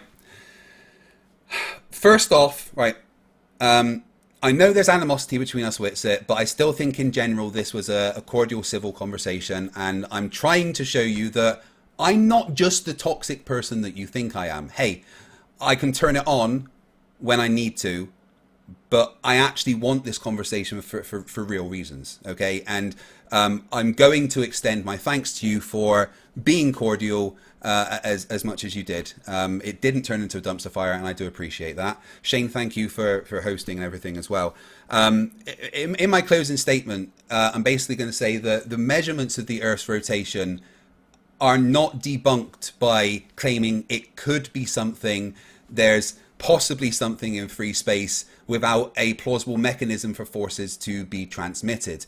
I've never been presented with a plausible mechanism for the drift of a pendulum if the Earth is flat and stationary. There's no maths or science or physics that can actually give a physical reason why that happens. And as far as I'm concerned, that's all the evidence I need to show that both the Earth is rotating and spherical. The one thing I didn't get to cover was Witsit saying that it should swing on its own. Absolutely not. There's no reason it should swing on its own. Nothing in physics says that to be the case. But also, just ignoring pictures I find a little bit silly. If I was to go to court with pictures of something, then they would most definitely accept that as evidence. But anyway, I think I did my job. Next. Thank you, Craig. Go ahead, Witsit. Any closing statements? 2 or 3 minutes, maybe. Yeah, so I'm saying that it would change because, like, if you're claiming that it's establishing an independent frame of reference, then the Earth is a different frame of reference, which means if it's moving under that independently established frame of reference, then it should just automatically move because the Earth is moving in an independent frame. Now, I know a lot of people disagree with that, but whatever. I'm not making specific claims about the ether or the medium, although I am quite confident in my ability to debate that with the best of them, and all evidence shows that, as opposed to claiming virtual particles, virtual photons, quantum foam, quantum fluid, all this different crazy stuff. But that's up to each individual person to research it. I was just showing that the claim that it's only possible if the Earth is rotating is not true. Of course, correlation does not equal causation. So if we see that the pendulum does precess differently on different places of the Earth, that doesn't prove the Earth's a ball that spins. And we cannot just beg the question that the Earth is spinning, therefore causes the pendulum to precess. That's a begging the question. I just invoked Einstein to show that even within relativity itself, which I don't have to believe anyway, of course, you have to admit that you actually cannot exclude the fact that the Earth could be stationary with the sky moving around it and then motion being translated to it, giving you centrifugal and Coriolis effects. I showed the reason that seems the most probable is if you look at the motion of the stars and the planets and you look at the magnetic flux data, this all fits within what we see a magnetic field manifests as, and we would be the dielectric inertial plane in the middle. No one's ever given me a specific answer where the inertial plane would even be on the globe. So in conclusion, like I said at the beginning, the default position is that the Earth is stationary topographical plane. That's what all observations show us. That's what we have to treat the Earth as for all technology effectively. And despite this, they claim that the opposite is true. So they have a very substantial burden of proof. And then I went to explain how this is the case. Like, relativity claims that time slows down, which is just an absurd claim. Time slows down, and then if we travel the speed of light, we'd experience timelessness, and matter's constantly contracting, but you can't tell, which means everyone listening to this right now is physically contracting because they're flying in space around the sun. That's literally what it says. And so the point is that it basically, heliocentrism is a philosophy of the Copernican principle that you're insignificant, and it waves its magical wand that says everything you experience in life is an illusion, and the horizon looks horizontal, but it's curved. The sun and the moon look like they're above the horizon during the selenium, but they're actually not. That's an illusion. It looks like the horizon's too far. That's an illusion. Looks like we see things too far. That's an illusion. Looks like the Earth is stationary. That's an illusion, and we could keep going. So I encourage people to trust their senses, apply Occam's razor, and establish honestly within yourself that the default position is the Earth's a stationary topographical plane, and then make sure you rigorously test any claim antithetical to that and make it verify exclusivity with empirical evidence. I do appreciate the overall cordiality of the debate, and cool. Excellent. Hey, thank you guys both. I think you guys both did a great job. I invite you both to hang around for as long as you can stomach the chaos as we open it up to general questions from all your... Yeah, this bit's always fun. Could I ask a question? Could I ask a question of Witsit, One second, Brenda. Like, before that, all the other mods in here, if we can keep it tight, if anyone is speaking, if anyone else starts to speak, just mute them up till they're done. We'll try it that way to keep it clean. Go ahead, Brenda. Hold on. I'm just going to mute myself now, and I'll just come in if someone's talking directly to me, okay? So just let me know if you need me to unmute. So Witsit, in your opening, you claimed that the flat Earth is the default position, and I object to that. I do not think that is true at all. Wow, so much specificity. Well, the reason I say that is because all the map data we have, all the measurements we have of the Earth, we use planar survey by establishing a local level with a plumb vertical to the Earth. The globe position is, well, you can treat it like it's locally flat, but it's actually curving, and that's, of course, perpendicular to a horizontal assumed plane.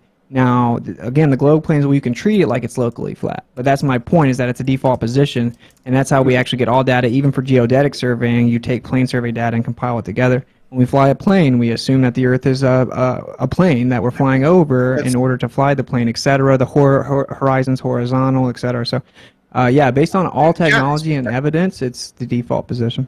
No, I object. It's not the default position, and all those things you said are not true. So it's not the default. No, I'm saying I object to your claim that flat Earth is a default position. There is no default position. If you have a position, you have to justify it with evidence. Yeah, so when we take a measurement on the Earth, we establish a local level by dropping a plumb vertical to the Earth. And we treat it like it's actually vertical, perpendicular to the plane of the Earth. And the globe claims, well, you can treat it like it's locally flat even though it's curved. So that's one example of how, well, the default position is treat it like it's flat. And then the other claim is, well, it's actually antithetical to flat, but you can't tell. You can just treat it like it's flat. I'm not talking about that. I'm talking about you assuming that the Earth is flat. You have to provide evidence that justifies your claim. Yeah, I just did all empirical physical measurements of the Earth for starters. Secondly, we have long-distance mirror flashes over large bodies of water, and a mirror flash requires a direct line of sight. And we have it where it's way past where the Earth curvature would be blocking it. And refraction isn't a sufficient answer because it requires a line of sight. Can you cite the evidence for that, please? Sure. You've never seen people do mirror flashes? Can you cite the evidence, the experiment that was conducted? Sure. I'll go grab it and drop it in the link. Otherwise, There's been it's many... Brenda, he is just talking about a real experiment, but I've got one quick question, if you don't mind, Whitsett. You said refraction doesn't explain that because you need line of sight, but refraction would exactly explain that because refraction would bend the light as we expect it to. Really? So the light comes from the sun at this angle, hits the mirror. Yeah. And then you have to tilt the mirror up to make it bend over the curve? Yeah, well, the light, as it's going across the water, is naturally going to bend down because of the gradient of the atmosphere. That's what happens. So that brings things up naturally. Seeing too far, which is something you guys always say, is just what we predict to happen with refraction. And anything that is light is refracted, including the light coming from that mirror after the light coming from the sun and bouncing off the mirror. It's then going to travel over the water, be refracted, and the person on the other side is going to be able to see it. That's what refraction predicts would happen. Well, the problem with that is that you have a direct line of sight to the actual moment that it's reflected, meaning you see the actual reflection live time as it's being reflected. That with a direct line of sight. So you're claiming that it's being lifted up off the ground and showing you the reflection, and then additionally coming up and curving. The reason refraction doesn't work is you'd have to be invoking two different refractive index rates.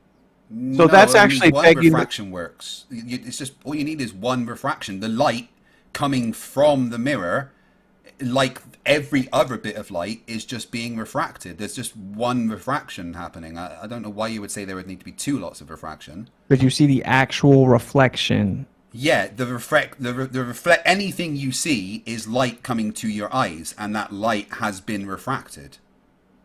Okay, if you don't understand it, would be two different refractive index rates. Agree to disagree. But the point here was that again though, this goes back to my point, right? The globe's position is that everything is effectively an illusion, and Brenda's saying that it's not the default position, but it clearly is. Like if I use a mirror and I look across 14 miles, 15 miles, and I can see someone sitting on the beach reflecting the light from the sun on a mirror, right? Well, the default position is I'm looking at the person reflecting the light off a mirror on the beach.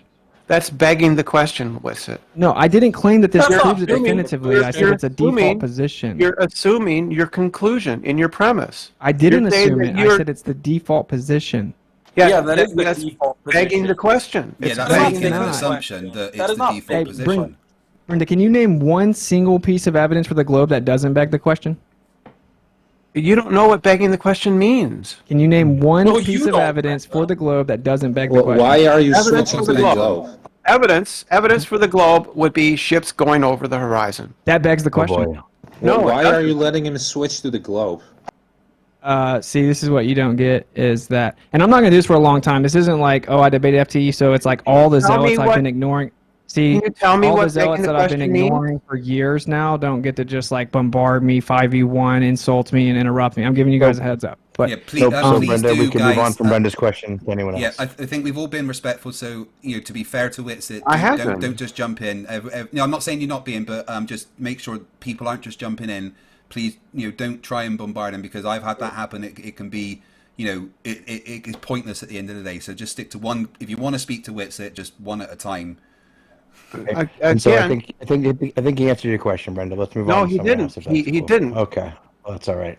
Dude, did you just coach people on how to talk to Witsit? That's some stupid ass shit, man. What? Yeah. Did you want to ask a question? Anyone else? We can ask FTE questions. We got a lot of flat earthers here. Willing to take any questions? Yo, can I ask a question? No. So, I'm just gonna go cry now. For FTFT or whatever the guy's name is. FTFE. So I'm not her. I'm not Fight the Flat Earth or whatever. Yeah. I'm not sure if I heard this correctly, but was your conclusion that in the Michelson-Morley experiment, length contraction is not the explanation? I'm saying that the length contraction is so small that it wouldn't explain the results. Really? Yeah, because the length contraction, when you do the maths for the length contraction, it shows that it's 55 nanometers, and that difference isn't going to explain the results. Really? Because Yeah. I was under the impression that light waves could have wavelengths in the nanometer scale. Yeah, but the amount of wavelengths of light that there is for how far it's traveling and the speed of light, the maths doesn't match up. I mean, I've just done like basic zeros and stuff in my head. I'm going to have to do the actual maths in the video now to back up my claim. But a difference of 55 nanometers, you think that 1/1000th the width of a human hair, isn't going to explain what happened. Hold up. Yeah, sorry. Hold up. So you think that if the length, the 11 meters, was contracted by 50 nanometers or whatever, there would not be a phase shift in the light? No, I'm not saying that. I'm saying that the results can't be explained by that 55 nanometers. Yeah, I don't know about that, dude. I think that the results were explained by the length contraction. Well, that's why the Reds came out. I'm going to have to do and Whitsett, while I'm here, I need to make a concession. I was wrong about Lorentz transformation and where that came from, but the maths behind it is something that I need to explain in a video. So just so you're aware, I'm admitting that I was wrong when I said that that's not where Lorentz transformation came from. You were correct about that, but the maths behind it is what I need to be explained. Wow, thanks, Craig. We like that. I have a question for Fight the Flat Earth. 42 is the answer. Ah, man, that was an awesome film, man. I'll be honest. Well, that was a really cool film. It was not an awesome film. It was a terrible film based on an awesome book. Ah, okay, gotcha. Yeah, I didn't read the book, to be honest. So I have a question, man. So since your name is Fight the Flat Earth, right? Well, and it's just it's just a question out of curiosity. Why would you say should there be more person like literally fighting the flat Earth? And if that's the case, that we should fight the flat Earth. What is the danger in being a flat earther? What is the danger in being a flat earther? Is that your question, right? So yeah. Right. This is something that I've said quite a few times. So the reason why I think that flat Earth is dangerous is because it imparts a certain mindset. Let's say you're a child and you're told that the Earth is flat. To think that the Earth is flat, you have to also believe that everyone is lying to you. Not just some people, but literally everybody is lying to you about something. And that's a dangerous mindset to push on to, not just a child, but many adults. It lets you go deeper into conspiracies, because if the Earth's flat, then everyone's lying. Then pretty much every conspiracy can be true. It's kind of a rabbit hole. Well, that's a blanket statement, straw man. It's a nice blanket statement, straw man, that nobody fucking says in their entire lives.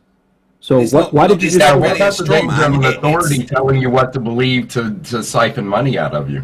But to be fair, try not to interrupt. I don't think it's a straw man. It's, if you are a flat earther, then everyone has to be lying to you. That's just the fact. Teachers, pilots, scientists. You guys say it, guys. Let him finish. Let him finish. So that's why I think it's dangerous, and why I think it's something that's worth fighting against, because it's pushing misinformation and a dangerous way of thinking. That's why I think it's important to fight against it. Okay, let Clay respond. Okay. Thank you for answering my question. So I'll be honest with you, man. To give you a little bit of a background. So I'm someone who comes from the globe beliefs to an extent where I actually wanted to become an astronaut myself. I watched all the ISS videos and watched the astronauts in space, and I loved it, man. I literally loved it, the view from space and all the spacewalk and so forth. But the thing is, as much as I loved this idea and the construct of it, because I need to say it like this, back then I would say, okay, it is reality for what it is. Today I can't say it, unfortunately, because I have, stepped into so many inconsistencies within that reality that I was once told as a child, that I myself cannot go back to that reality, because I would be needing to force myself to be lying to myself, and that would actually make me a very sad person. I don't want to do that, because the thing is, I have seen so many contradictions, within this so-called system, which is the heliocentric system, which they call is supposedly to be reality. That it's, for me, it would be a step back that I can't do, because I would need to overlook all these things that I have seen regarding space, regarding the things that NASA messed up, especially the very people who claim to be in space, right? You haven't been to space, I haven't been to alleged space, but the people who claim to are inconsistent with the answers they're giving towards the things they're observing in that reality, which we all have never observed with our own eyes. But the people who obviously claim to have done that are inconsistent with their things that they're saying about the stars, about what actually you can see from the ISS or from the moon or whatnot. And it just gives me such a, and that's not the only inconsistency, right? I'm just talking about the people, right? It's just one thing of many other things that just can't make me go back to something that is so inconsistent, so full of lies, that I actually, it would be terrible to do that to myself, actually. So does that make sense to you, And I'm not a guy who goes around in the world and says everything is fake and everyone is lying and I hate everyone and everything is a conspiracy here and there. No, it's not the case. I'm just a guy who digs deep into several things, and then he looks from every position, also the official position, and then he looks if there's contradictories, does it line up with reality, does it make sense, and so forth. And if something is so full of lies and inconsistencies, and when I look at the very root of it, let's look at the root of the heliocentric system, where it comes from, who are the people who established the fundamental foundation of it. Man, I can't get my mind around how people can give credit to these people. Okay? All right, that's the problem that I face. Yeah, sorry. Yeah. I want to say this, though. I'm going to give you a piece of advice, FTFE. You got to drop part of what you say to that answer. You got to drop part of it out. When you say everyone would have to be on the lie, that's kind of ridiculous, right? It's like an analogy as if I was... It's really how I feel. But the teachers believe it, too, right? So it's like if I was digging through my parents' closet and I found a box that says, do not open, and I opened it and it had, adoption papers in it. And then I went up to my friend and I'm like, dude, I just found out my whole life's a lie. I was actually adopted. Those aren't my real parents. And then he says, what? Well, who are your real parents then? And I say, I don't know who my real parents are. And then he responds with, oh, well, if you don't know who your real parents are, then I don't believe that you were adopted. And I'm like, what? And then he says, yeah, I mean, everyone in the city would have to be in on the lie because they all say that that's your parents. Well, no, everyone in the city also was told that that's my parents and just believe it, right? They're not all in on some elaborate lie to make me think that I wasn't adopted. Yeah, and then you could just show them the adoption papers. So that's, Sorry. The evidence would be the adoption papers. Yeah, the physical measurements. It's called evidence. Okay, that's very different physical to with the world. So if a teacher, a physics teacher, would have to be lying to you because a physics teacher would know the Earth isn't flat. If they are good at physics, they would know what shape the Earth is. So a physics teacher would have to be lying to you. Pilots, they know that they base their calculations on formulas that take into account spherical Earth. They'd have to be lying to you. I would have to be lying to you because I've been on a submarine which uses navigation, the dead reckoning navigation, other types of navigation that show that the Earth is spherical. I would have to be lying to people. So that's why I say that if the to be a flat earther, you have to think that everyone is lying to you, because otherwise they're just being stupid.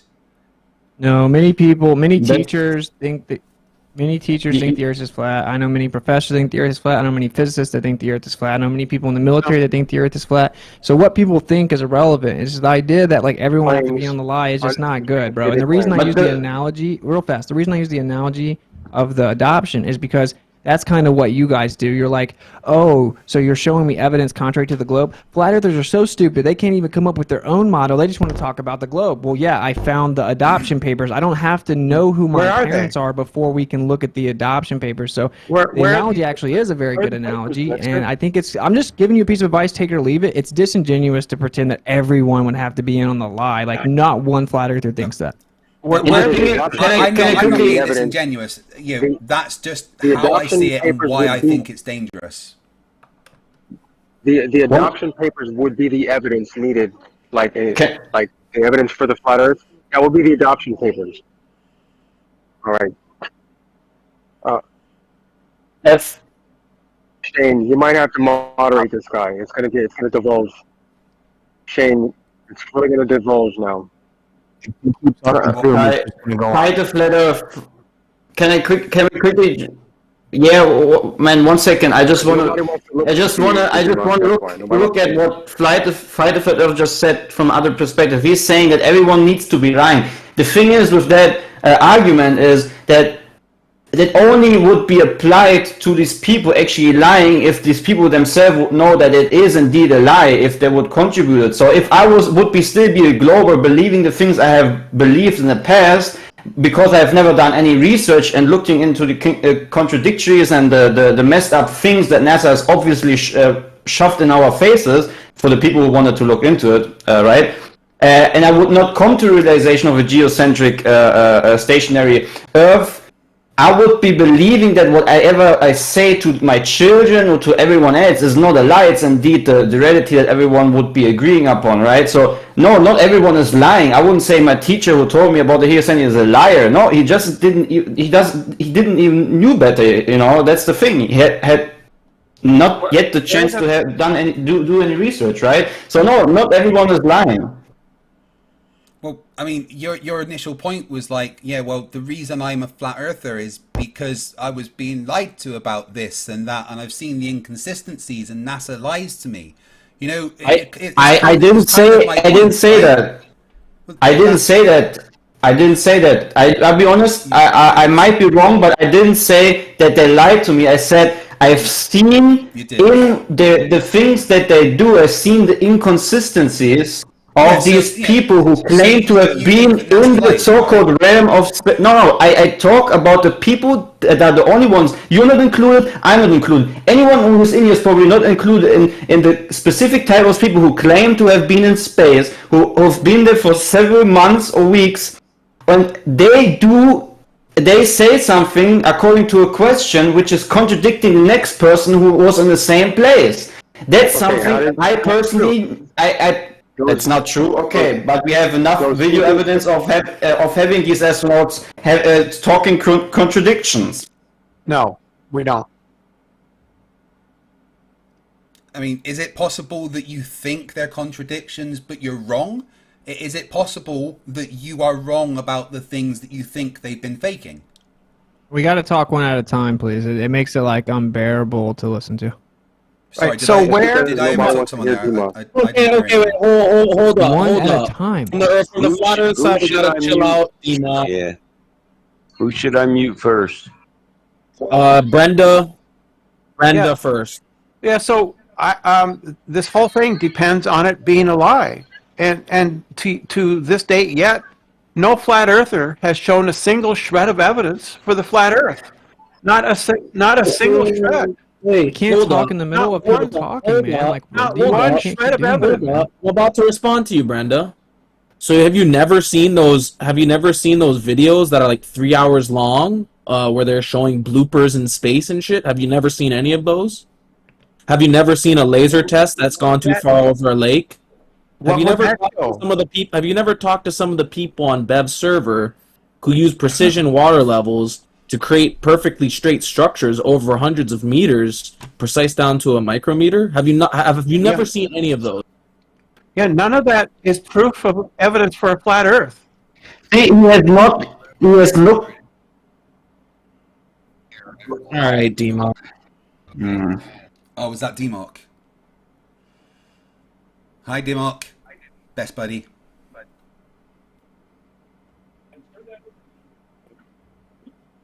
You guys have gone very quiet.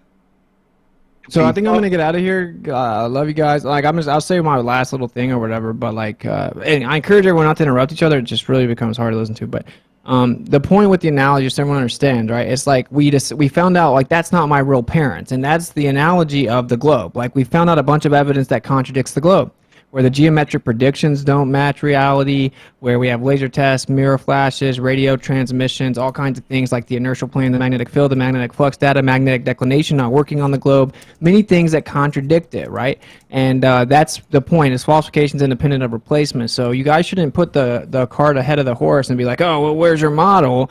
You should be like, wow, dang, it looks like maybe those aren't your real parents. But it's to each their own. I encourage everyone to just be like cordial and be honest, keep looking and everything. And this is the one thing I'm going to say at the end. It's like just because people think something differently than you, right? You don't have to like ridicule them, berate them, try to get them fired and like call them all kinds of names and like obsessively drag them down. It's like a really low vibration and toxicity. And science has proven that like when you lie and you're anxious and toxic, that like it actually will like hurt you physically. Like it'll degrade your cells and stuff. So I would encourage everyone to like kind of be more kind and less toxic. And I'm not going to say flat earthers don't do that. They do, but I think it's a little bit more prevalent on the baller anti-flat earther side. So anyway, thanks for having me, Shane. Thanks for kicking it. I'm gonna go kick it with the wifey though. So much love. Appreciate your time, man. Thanks for coming through. FTFT real quick or whatever about the Michelson-Morley experiment or whatever, but the length contraction was used at first as an ad hoc hypothesis for what they were observing in the experiment before they could prove it. So I'm just wondering why you think length contraction doesn't explain the Michelson-Morley experiment when that. Well, no one's explained how length contraction would explain the fringe shifts in the first place. It's just a correlation. It's just calculations that you take into account.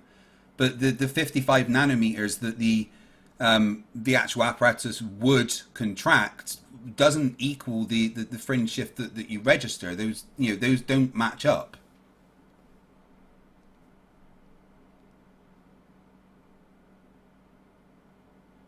Okay, we have a lull here. Can I say something?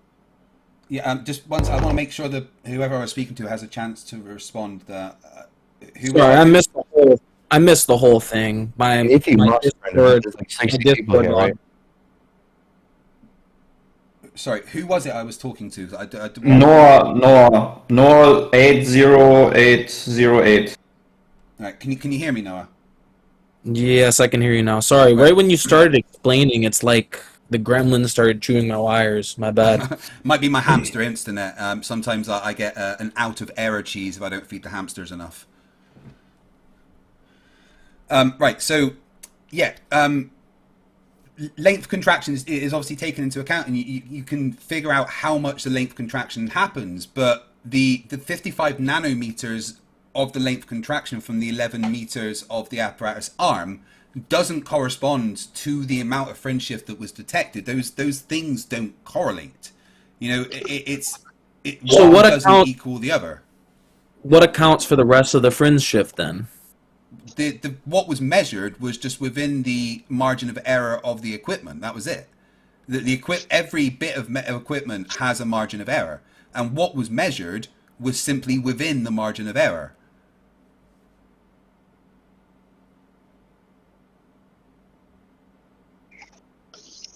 Yeah, I don't think you're right about this, but I'm gonna be quiet until I can provide a better way to explain what I'm trying to say.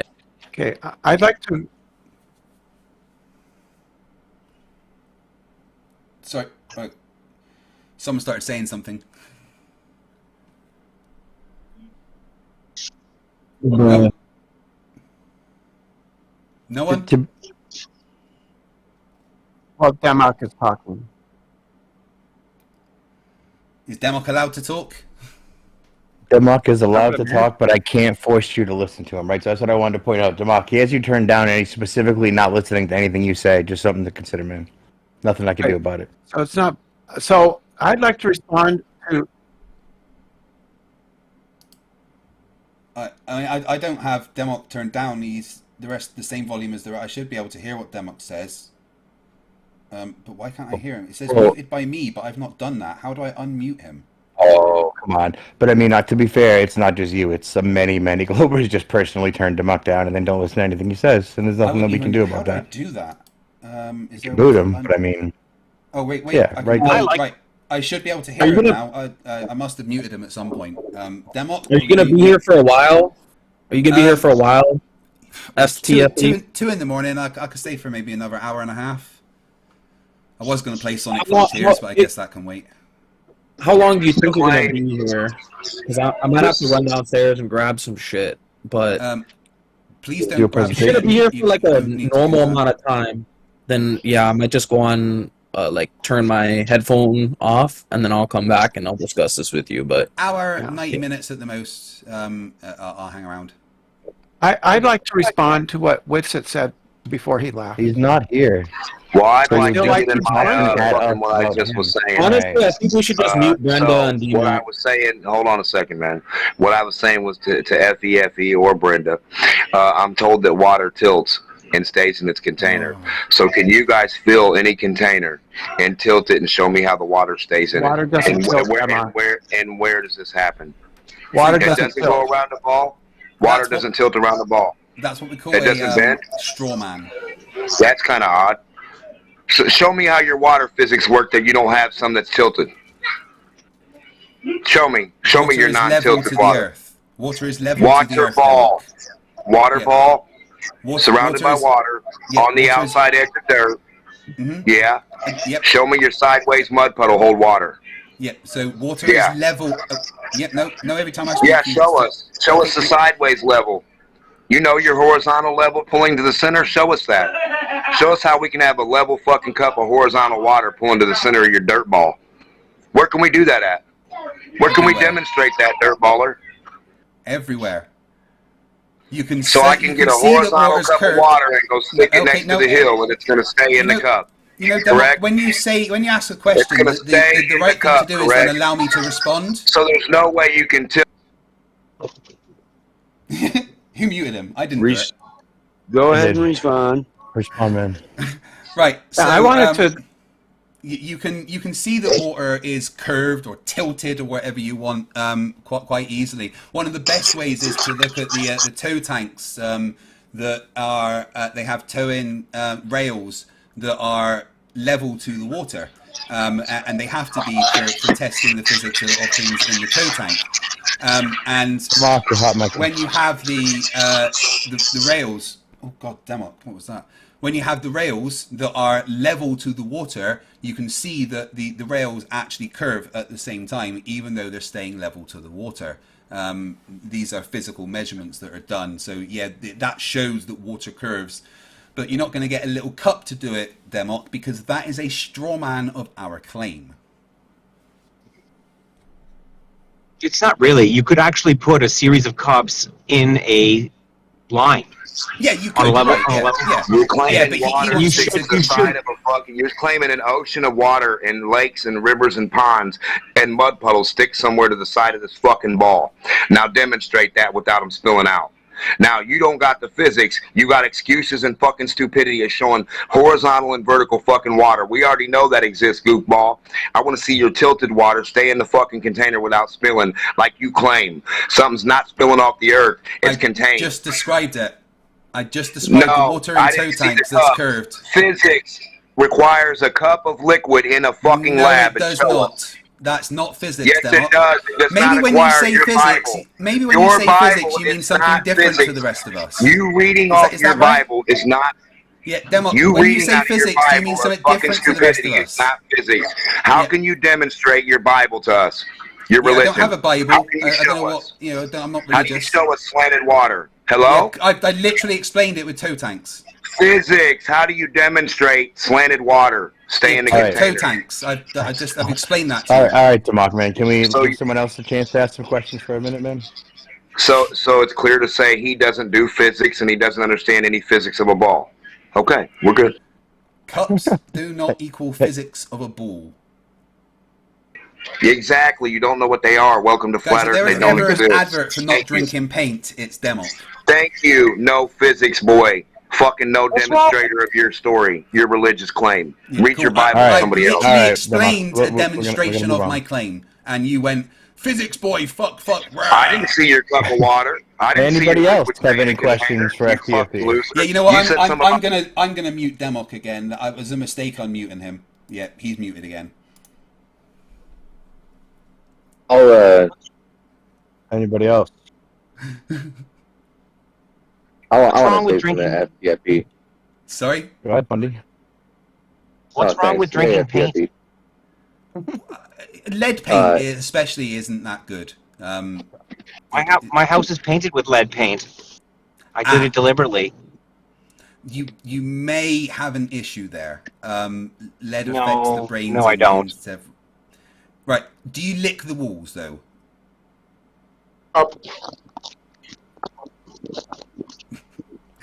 Anyway, yeah. What was I thought there was an actual question coming.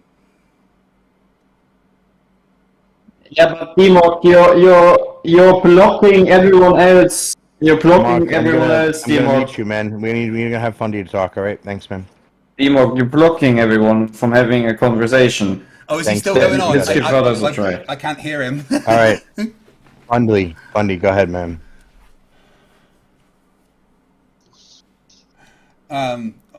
Anyone? I'm gonna try to go. Yeah, I'll try. Go ahead. Hey, Fundy. I came in maybe in the last 25 to 30 minutes, and I think you were recapping some things Austin was talking about. I didn't hear it from his mouth, but in your recap, you were saying you're addressing retrograde motion. Yeah. And you put it in a way that I hear, like the way it's commonly put, that there's like backwards motion. Yeah. But I just wanted to make sure you understand that, something in retrograde never appears to go against the primary motion, like directly. Like if you were laying on your back at the North Pole, looking up at the sky, watching everything swirl counterclockwise, there's not a single object that ever goes clockwise, backwards in that sense. Yeah, well, we're talking specifically about, say, the planets. Like if Mars is just outside of our orbit, as we pass it, it's going to speed up and slow down in the sky relative to us, which gives it that motion. Yeah, well, but it never moves clockwise. Everything always is going counterclockwise. Well, Nothing it does ever for goes a bit. That's backwards. why you get the retrograde motion. No. Nothing ever goes clockwise. I hope you understand that. But it does. That's why you get the retrograde motion, because for a little bit it does do that. You can map it out in the sky. You can watch it, and you can see it's going right. It's moving one way across the sky, and then for a little bit it turns around and goes the other way, and then comes back. That's what. This doesn't take place in like some sort of one night observation of the sky. I'm telling you, man, a lot of people are confused about this. Nothing ever goes clockwise in the sky against the primary motion, counterclockwise, circuits in the sky. The only thing that happens is that it loses its. Things are in retrograde for weeks and months, right? Depending on which planet. You see, for those times, it's going the opposite way. That's what happens. No. What you're talking about is if you took a photograph of the same area of the sky every night and played them as an animation, the stars would stay still in that animation, and the planet would appear to move backwards. But that's only because it's slowing down. Nothing ever goes clockwise. It just goes counterclockwise, like usual, like everything always continuously does. But for a period of time, it slows down and loses its place in the race. Why would it slow down? There's no, there's no reason for something to slow down and speed up like that. It doesn't. It stays the same speed. The retrograde motion is just an apparent motion because we are going past it in its orbit. That's it. Now, even in your model, it'd be explained that the rotation of the Earth can't be counteracted by any sort of orbiting of the sun in any relationship. You're the way these things add up. Map out these retrograde patterns in the sky. That literally happens. Only I'm confused. Only are you claiming that retrograde motion doesn't happen? I'm saying retrograde motion is a description of a planet's placement in relationship to the background stars. But all of them are continuous. All of them continuously move counterclockwise. However, the planets will slow down and lose their position in the race and fall behind the stars that they were once but why traveling would a planet slow down? There's no reason for a planet to slow down. That doesn't happen. Well, I'm not saying physically slowing down in its orbit. I'm talking about in its motion across the sky in relation that's what I'm saying. The stars. The stars to always the move background stars. It's always kind of moving one way. But within, if you were to ignore everything else in the sky and just look at the Mars as it does its retrograde motion, it looks like it does a circle. If you were to map it out in the sky, it does a loop-de-loop. No. Relative to everything else in the sky, it's still moving in that way. No planet ever does a loop-de-loop in the sky. I mean, retrograde motion disagrees with you.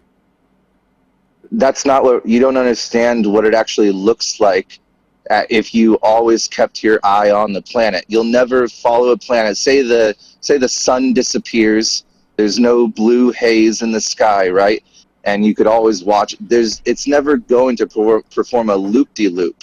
Is going to slow down and speed up and also travel higher and lower in the ecliptic in degree, but it'll never go clockwise against the primary motion that everything follows it counterclockwise. Are you denying that you can literally map out the loop-the-loop motions of the planets in the sky? You can literally map them out.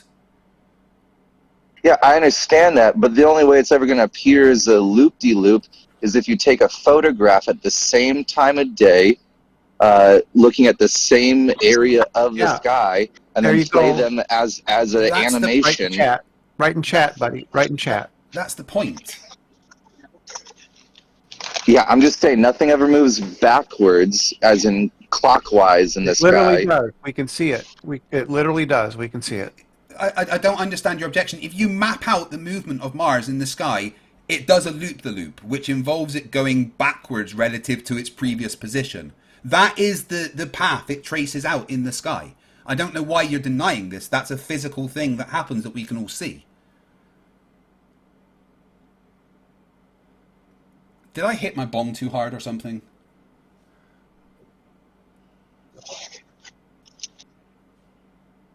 He's saying that there's 24 hours between those photographs. So what happened to the object in those 24 hours? It continued to move counterclockwise. It didn't stop moving and go backwards. It continued to move. So he's just saying the rate of movement in comparison to the background stars was different. Do you understand? He's saying it doesn't go backwards. It's still moving, just at a different rate comparatively. Yeah, that's the point. But if you were to just look at the path of the planet through the sky and nothing else, with nothing to reference it to, it would look like it goes backwards, right? Because that's what a loop-the-loop is. This is just looking at the planet and its path throughout the sky, over the course of however long the retrograde motion happens. It would look like the planet goes backwards, right?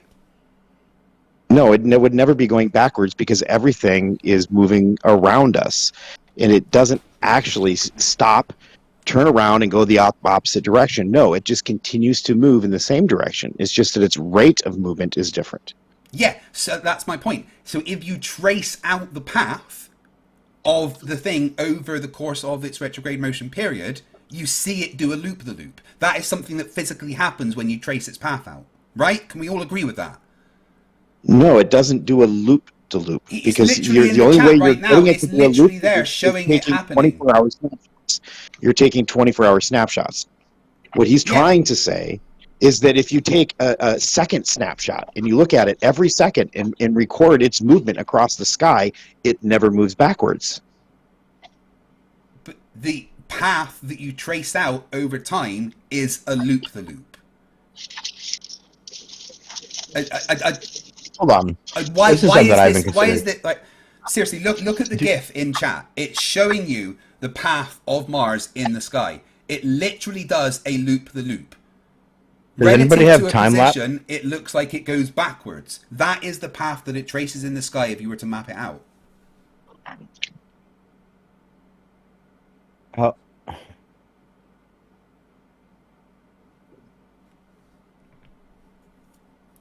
Right. I don't know how else. No one's saying that the planet is physically going backwards, but that's just how it appears from our position.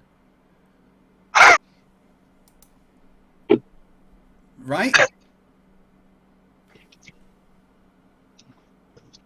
Anyone? 7-Eleven pizza is delicious. Nice, thanks, Greg. Which type of pizza? If you say pineapple, I'm going to scream at you. Hold on. Do we have a time lapse of Mars retrograde? Is that a possible thing? Does that happen in a night? Or does it move so imperceptibly in a night that time lapse no, can it's never not in show one night. during It's the over the course of weeks. Right. Yeah. So, Retrograde motion isn't noticed in one day. It's over a period of time. interesting. Yeah. No, I don't. Also any sort of flat Earth diagrams you've ever seen, like some sort of Ptolemy. They call them like epicycles, right? Where planets would be going in like a flowery sort of loop-de-loop orbit around that's also bullshit, because that's also about an animation of taking a photograph, looking at a sky, but not actually following it. You never actually witness on the Ptolemy model. It's no one's ever presented it realistically. It's only about like a lowering and raising of degree on the ecliptic, and a slowing and speeding up of its rate, of its speed across the sky. So let me explain it this way. The globe model is one model that works. So if you think of it in the way we encrypt things, we use an encryption key, or maybe it's a key for like an application, to register an application. Well, that key is based on an elliptical function. An elliptical function, just like you're saying our globe model is based on. Okay, well, that elliptical function will solve using many different scenarios. So you can use many different keys and get the answer. So again, you're just giving one key, one example, and there could be many other examples. Math is complicated. There's a lot of variables. And so you're coming up with one that works, and it seems to work for everything. I'm not denying that. I'm just saying it's likely not the only solution, and that there's other answers to the problem. What's the problem, and what are the other answers?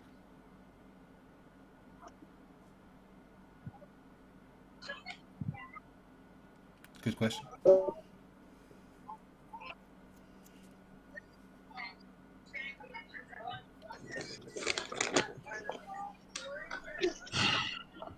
Okay. Mark, please, man. Is he still talking? Please, dude. I've got him muted. I'm assuming that's why you guys are quiet every now and then. You're trying to deal with Democ. I mean, No, I we don't- actually just we don't ran deal over an with old them, lady we just doing what he ask told me to do. But she was old, so she's dead. It's okay. Chris, do you have any questions for FTFE? Shoot them at him, man. Non-ice cream related, preferably? Oh, okay. Sorry, did I also just say- hear someone murdered an old lady? Did I get that right? I was D-Mock listening to the said mock. I was spinning around in my truck with a marker while trying to drive. Well, there's your problem. D-Mock Don't said it listen to right. Democ. Well, Democ said it right when he said the only thing any celestial body ever does is move from east to west. There's no loop-de-loops. Except that we can actually see them do that. Yeah, you can trace So out the you're path talking and about it you're makes talking about it an you're talking about an animation of looking at the same. You're talking about an animation of a photograph taken of the same area of the sky. Why? What? Why what? The question of why, what, and to who. It still doesn't answer the question of why we observe retrograde motion. Now, I'm not going to argue whether or not they stay on a constant course, but I mean, is it the aberration of light? Is it something about the quality of light that makes it appear to go retro motion? Because it is observed. Listen, Brenda, I'm not arguing a point. I'm just going to tell you throwing why. it out there that we do. I know the mainstream answer, but go ahead. You can. It's due to the preach to the relative choir. position. It's due to the relative position between the Earth and the planet. It's in the white GIF that I posted. I know it's like a dub. It's said You to be would like be a, one of those people that says it's GIF, said wouldn't to you, be Brenda? a Doppler effect due to movement, but yeah, like a Doppler effect. Same as that. That's the aberration of light, though, isn't it? No, Anything that's that's right, aberration. Isn't that viewing light from a moving source? Can I ask a question? Yep. To who?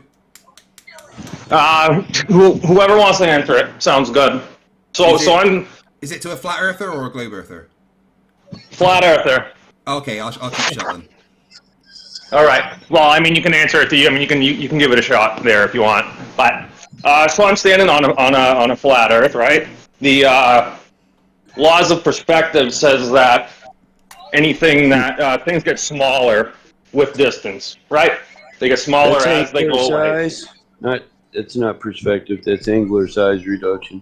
Angular size. Okay. Well, the moon coming up right above the horizon is always massive, about 6 times larger than I've ever seen a moon when it's directly straight up above that.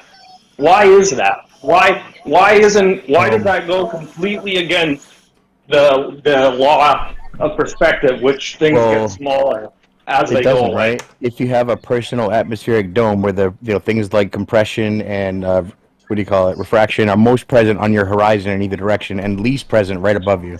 So that explains things like the supermoon and why it appears to rise like that, in my opinion. Okay, so it blows. Okay, so why doesn't it do that to ships that are on the horizon then? It does, right? That's exactly what we're saying. Makes them look bigger? No, it has the most specific not even refraction and most specific. Is the ship a light source? Or does it Is reflect the moon a light source? No. Well, it reflects light constantly. It's seen in the visual spectrum. It's applying light. Either way, there's no explanation for the atmosphere magnifying something to that extent. Apart from the explanation of the atmosphere magnifying it to that extent, Well, predictions. I do want to point out something really simple. How about this? Hey, how about this? Can you picture, say, a ball, right, that's like 10 feet across, 10 feet tall, right? Can you picture that? Yeah. I'm going to assume you can. How about this, Denmark? You walk up to that 10-foot ball, right? And you look at that thing. Look at that thing. Are you going to see a human being on that fucking thing? What's your point? Are you going to see the biggest ship humans have ever made on that fucking thing? So are you going to see? Are you going to see the top and relative? We are microscopic. We are microscopic. Now, since you can't see We anything. are microscopic. No shit. So since you're so microscopic, how big is the curve to you, micro boy? The curve is on a scale that is so grand. The curve is on a scale that is so grand that you cannot see Little it. ass can't see the big 2-pixel Earth, huh? When you can't even point out how big we are or the boat, but we can see a curve. That's why The you can't see a fucking curve, that's not noticeable. But now we're so small, we don't notice the big mountain curve. My I've bad. had enough of that guy. Yeah, let's keep it muted for a while. Democ, if you could chill for a little while, and let's move on with any other questions. Why is the Glober muted and Democ not? Double dribble, my we like bad. Democ. Well, we Brenda, ask since him- we it's not ask a him democracy, to and we do things the way we want to, and you're welcome to attend or not attend. That's all I gotta say. Yeah, and Democ wasn't allowed him to yelling. shut up. So Yeah, so when he asked him, he quit. The other guy's just yelling in everybody's ear. Is that pleasant to you guys? Okay. Some people pay a lot of money for that. Any other questions? There's kinks for everything. You know, no kink shaming here, please. I'm not judging. No, I won't ask. Who's got a Green Lantern kink? Anyone in here? Come on, be honest. In brightest day, in blackest night. Ooh, oh, it gets me every time. I didn't even know that existed. What? You didn't Green know Green Lanterns Lantern. existed? Oh, yeah. In my you know, opinion, there's not just the Green gayest Lanterns. superhero. There's Green Just saying. Lanterns, Yellow Lanterns, Red Lanterns, Pink Lanterns, Blue Lanterns, Orange Lanterns, Purple Lanterns, White Lanterns, and Black Anyone Lanterns. else want to get out FTFE for any reason? Any questions? Any comments from the debate earlier? Any insults? I see the retrograde tracings that Carnivore posted. I don't know who Carnivore is, unfortunately, but thanks for those. And just one thing to note about him is that your latitude or whatever, it'd actually be 50 lines and a snapshot of the sky of the placement of that planet in relative to the background stars, like shown in the image. It would just fall behind in the race of the clockwise race around the track centered around the North Pole. It would fall behind and then catch back up. It'd be a sprinter running at full speed. Then he'd get tired. He'd need to slow down to a jog before he could sprint again to catch his breath. Latitude or whatever. The problem is that the stars don't move at night. What are you talking about? The stars don't move at night. Last night, I walked my dog in my backyard and saw the Big Dipper right directly at the horizon, right at my zenith. Then I walked my dog 2 hours later, and it was 45 degrees to the right on my horizon. What do you mean? It moves every night.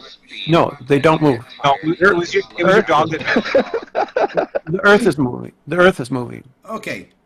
Oh, wow. Now. I'm very sorry about that. This is just degraded quite far. Yeah, Of course, the Earth it's is just moving. Brenda. The stars aren't. Anyone else have any questions for FTFE? We lack the frame of reference. Sorry, I'm back. My to internet say dropped that. out. I am back though. I do apologise about that. This- Oh, you trying should to have heard what Brenda said about you while you were gone, Craig. It was disgusting. I'm not even going to reply. You should see the pictures Brenda sends me, man. Oh, this, Well, I got some friends. Is one of them of her in a shoe?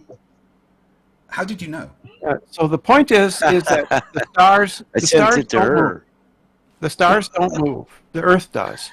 Yeah, we lack the frame of reference to say that from this point of view. Right, it's almost like you didn't watch any of the debate there tonight between Witsit and FTFE. Wasn't that the precise premise of the I discussion? listened to all of it. Well, how come you didn't learn anything, Brenda? I did. Because Brenda knows the truth because she's God. No need for explanation or debate. She just declares the truth, and it is what it is. I live in your head. Okay, that's fine. No need for demonstration. Oh, you do. I'm still wondering our dog bones. Okay, guys. What I'm gonna drop out now and go and finish up my stream. I just want to thank you for inviting me on, and Shane especially. Thank you for sorting out the debate with Whitsett. I really appreciate it. No problem. Thanks for being cordial. Anytime, guys. I'm willing to come back and debate any one of you. I specifically want to talk to SE Montreal. Except me, though, right? Except Democ, though, right? You little pussy. On what topics? Democ, tell your mum that I'll see her later. Bye, guys. Any topic? I'm talking to your mom. Woo! That was a fun one. Oh, guys. Yeah, so Whitsett, lots of things out of context, no actual evidence. His only thing is to say, well, it could be this, maybe, possibly, and apparently saying that it could possibly maybe be something is apparently thoroughly debunking me. Who knew? It's very late, so I'm going to read super chats, but I have to bring it up on my dashboard because the internet crashed and I don't have them on my studio anymore.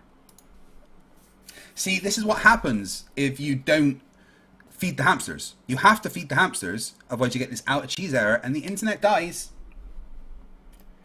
So, where are we? Monetization, supers, super chat history. What are we on? We're on 18th of November, right?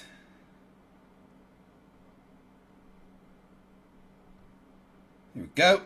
I want to say thank you very much, guys, for watching. There was like 800 of you at one point. That was absolutely amazing. The amount of super chats I've got is actually a bit insane. I genuinely don't know what to say about your generosity. It blows my mind every time. I've been dealing with a bit of chronic pain issues and stuff, so I took a few days off, and I'm a bit behind on the editing for episode 72, but that's in the editor and should be out in the next couple of days. I should have another debate on Monday, but I plan to get out episode 72 on Sunday with a little stream beforehand. Monkey Cat Pat Pat says, my head literally hurts. I was looking forward to this. Now I regret it. I love you, FTFE. I'm sorry, Monkey Cat Pat Pat. But let's read your super chats, you amazing people. Earth is Life for $5 says, let's count how many times Whitsett has to reassure himself that he's winning the debate. Globe Oceans for $199 says, how long until the reification fallacy? No reification fallacy, but a lot of you're begging the question. When that's literally science. Science makes an assumption that you then predict stuff on and then test that prediction. You don't just literally test the hypothesis. That's not how that works. He must have skipped some of high school. And then $2 from Stringer News 1. Is reification independent of replacement? $5 from Jake the Surgeon says, I'm not trying to poison the well. Now let me put Ebola in this well. Yeah, he very, very good at poisoning the well. That was his entire shtick today, wasn't it, really? Syed Ahmed for $4.99 says, some money simply for the fact that you're dealing with word salad Magoo. Happy holidays, thank you very much. Adam for $2 says, hey FTFE, who wins, Green Lantern or Beta Ray Bill? Green Lantern every time, because they've got a whole core. Stringer News 1 for $2 says, what a gamma. And Halfway Crook for $5 says, how come none of the great minds that study this do not come to this conclusion? He thinks he's smarter than people that do this for a living. Eon, yeah, that's flat Earth all over. He's never studied relativity. His surface level knowledge of relativity is enough to bamboozle people that don't have a deep understanding of relativity. Now, I've got a bachelor's degree in physics, right? You don't touch relativity. That's like, graduate level, PhD level stuff, You don't learn about relativity or the applications of it or the maths behind it. That's really high level stuff. So for Whitsett to think he understands it better than the people that understand it is the pinnacle of top left. Eon Dust, $5 Australian says, so Whitsett is the sort that debates by just calling everything a fallacy. What a limp noodle. Yeah, that's something that's been learnt from Oakley, and it's spread throughout the entirety of Flat Earth. Well, the interesting thing is, they spend their entire time committing fallacies themselves, most specifically the strawman fallacy. But it should move on its own. No, that's a strawman of the Foucault's pendulum experiment. Indie Tiger Sci-Fi Review, $5 says, how do hurricanes form without Coriolis forces, Whitsett? He's trying to say that Coriolis forces come from the sky, with no plausible mechanism for that to happen. Globe Oceans 199 says, great restraint so far, don't have an aneurysm. Stringer News 1, $2, math, apply to affected area and rub vigorously. Yeah. DFE earlier on showed me the maths for the length contraction, so I verified it myself. I did the maths, and you get like it's about 55 nanometers, right? That's what the length contraction actually is over the 11 meters. It's so fucking small. Luke Farwalker, €2. How wrong can you be, Whitsett? Yes. They take it as a challenge, mate. Throw the Dwarf at the House of Torg for $2 says, does he want more straw for your straw person? Yes, that's the strawiest straw man that ever strawed. Bill McGuire, $5. Whitsett is what happens when a fairy godmother turns word salad into a real boy. String News 1, $5. Reality check. Einstein, Mugson, and Morial knew the Earth was a globe. Get on with it. And so did the results of their experiments. Siggy Sigwald for $5 says, so misunderstanding, misquoting, and Dunning-Kruger. You just described flat Earth, dude. Brad Dubay, $10. Witsit's confidence demonstrates that his shallow understanding likes swinging a hammer and never hitting the nail. Yeah, it's throw as much shit at the wall as possible and see what sticks approach. Brad Dubay for $2 says, Flerf logic, argue the ifs and ignore the evidence. Yeah, absolutely. Make shit up and hope it works. Siggy Sigweld, $5. I still don't know what his point is, to be honest. Earth, meanwhile, is still round and orbiting the sun. Always will be. Until the sun turns into a red giant and swallows the Earth in a fiery apocalypse. But hopefully we'll all be dead by then. Brad Dubay for $2 says Flerf. No, just read that one. The only real person in the chat, PhD Tony, says for $10, as a professional scientist, we only believe something exists if there is positive evidence for it. Whitsett failed to produce any. The medium argument fails to reproduce gravitational time dilation. It just falls apart on every level, Tony, really. Every level. Stringley's1, $2 says, I'll have my medium well. Nah. Always medium raw. Medium rare, yeah. Siggy Sigwell, $5 says, love the unicorn farting gold. Well, if he can have something magical, then so can I. Draco Paul for $10 Canadian says, is Whitsett ever going to produce some numbers for the magnitude of forces from relativistic effects? Maths is to flat earthers as garlic is to vampires. Yeah, the answer is no. He's never going to produce numbers because he can't do maths. I'm going to have to do a bunch of maths for a video responding to this, though. I'm not going to lie, I got a couple of things wrong, guys. I did. I got a couple of things wrong because I'm no freaking expert in relativity. And, neither is Witsit. So the argument kind of devolves into two people who don't have a deep understanding of relativity saying stuff about relativity. Whereas what I did to prepare for this was, look at all the quotes and stuff he uses and actually find out the context of where that comes from and papers to debunk what he says. PhD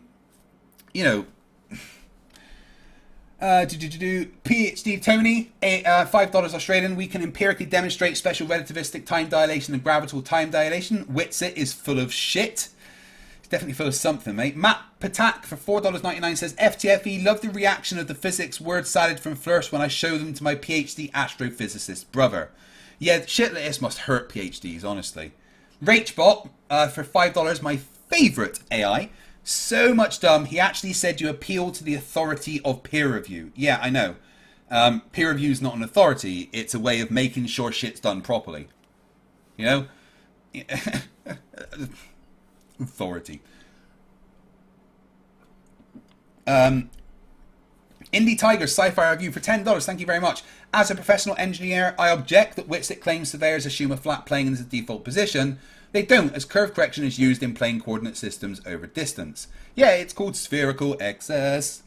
Brad Dubay, Eric Dubay's more intelligent brother, for $5 says Witsit cannot provide positive evidence for a flat earth, just a bunch of nut-us, and failed pokes at reality. Yeah, absolutely. Called being a dipshit. Re-Giried for $20. Thank you very much, my friend. It seems Witsit wants to feel special, hence rejecting Copernicus and all photo evidence. The fact we're not at the center of the universe doesn't mean that we're insignificant. Our solar system is just ubiquitous. Yeah, so maybe he's right that I'm a bit nihilistic because I don't generally think there's any predestined, purpose to life. I think that we give our own lives purpose, right? Is that nihilistic? I'm not sure. But the claim that he makes that I don't have like a moral standard because I don't believe in a God and a creator and that's just ridiculous. I have morals and I think my morals are way better than, God's. I don't require a God to be a morally decent person. And I think the fact that we are the result of a trillion cosmic coincidences in the middle of a vast, unending, infinite universe makes us more special than a magic sky daddy putting us in a snow globe. Right? Why would I want a puny god that can only do that? It doesn't make sense. I think the universe is a magical, wonderful place and I'm special to be a part of it. My life has purpose because I want it to have purpose, I don't need a a god to tell me those things. It's a ridiculous argument. Sorry, I'm ranting. String News 1 for $2 says Austin's parents are putting him up for adoption. Draco Paul for $10 Canadian says conspiracists can either prove their claim, which they can't, or build artificial distrust in 99% of the sensible scientists, leaving the conspiracist as the only one to believe. Matt Patak for $199 says DFE, what do you do? DFE, Debunking Flat Earth, is a new channel where you can check out. He's been in the chat, or just go type DFE and you'll find him. He's I think he's got a PhD and he debunks Flat Earth just like me, but a bit more succinctly. Globe Oceans 199 says, to the fire about the many physicists, Earth equals flat. Feet to the fire about the many physicists, Earth equals flat. Yeah, all the physicists disagree that the Earth is flat. All of them. Not just, most of them, all of them. Mr. Q Tube, first name Fa, for $5. Given what comes out of the Flerfs' mouths, shouldn't they speak into toilets instead of microphones? Very good. Globe Oceans for $199 says, GoFundMe for Democ to space. I have $10. Anyone else? Why should Democ get to go to space? That is not fair. I want to go to space.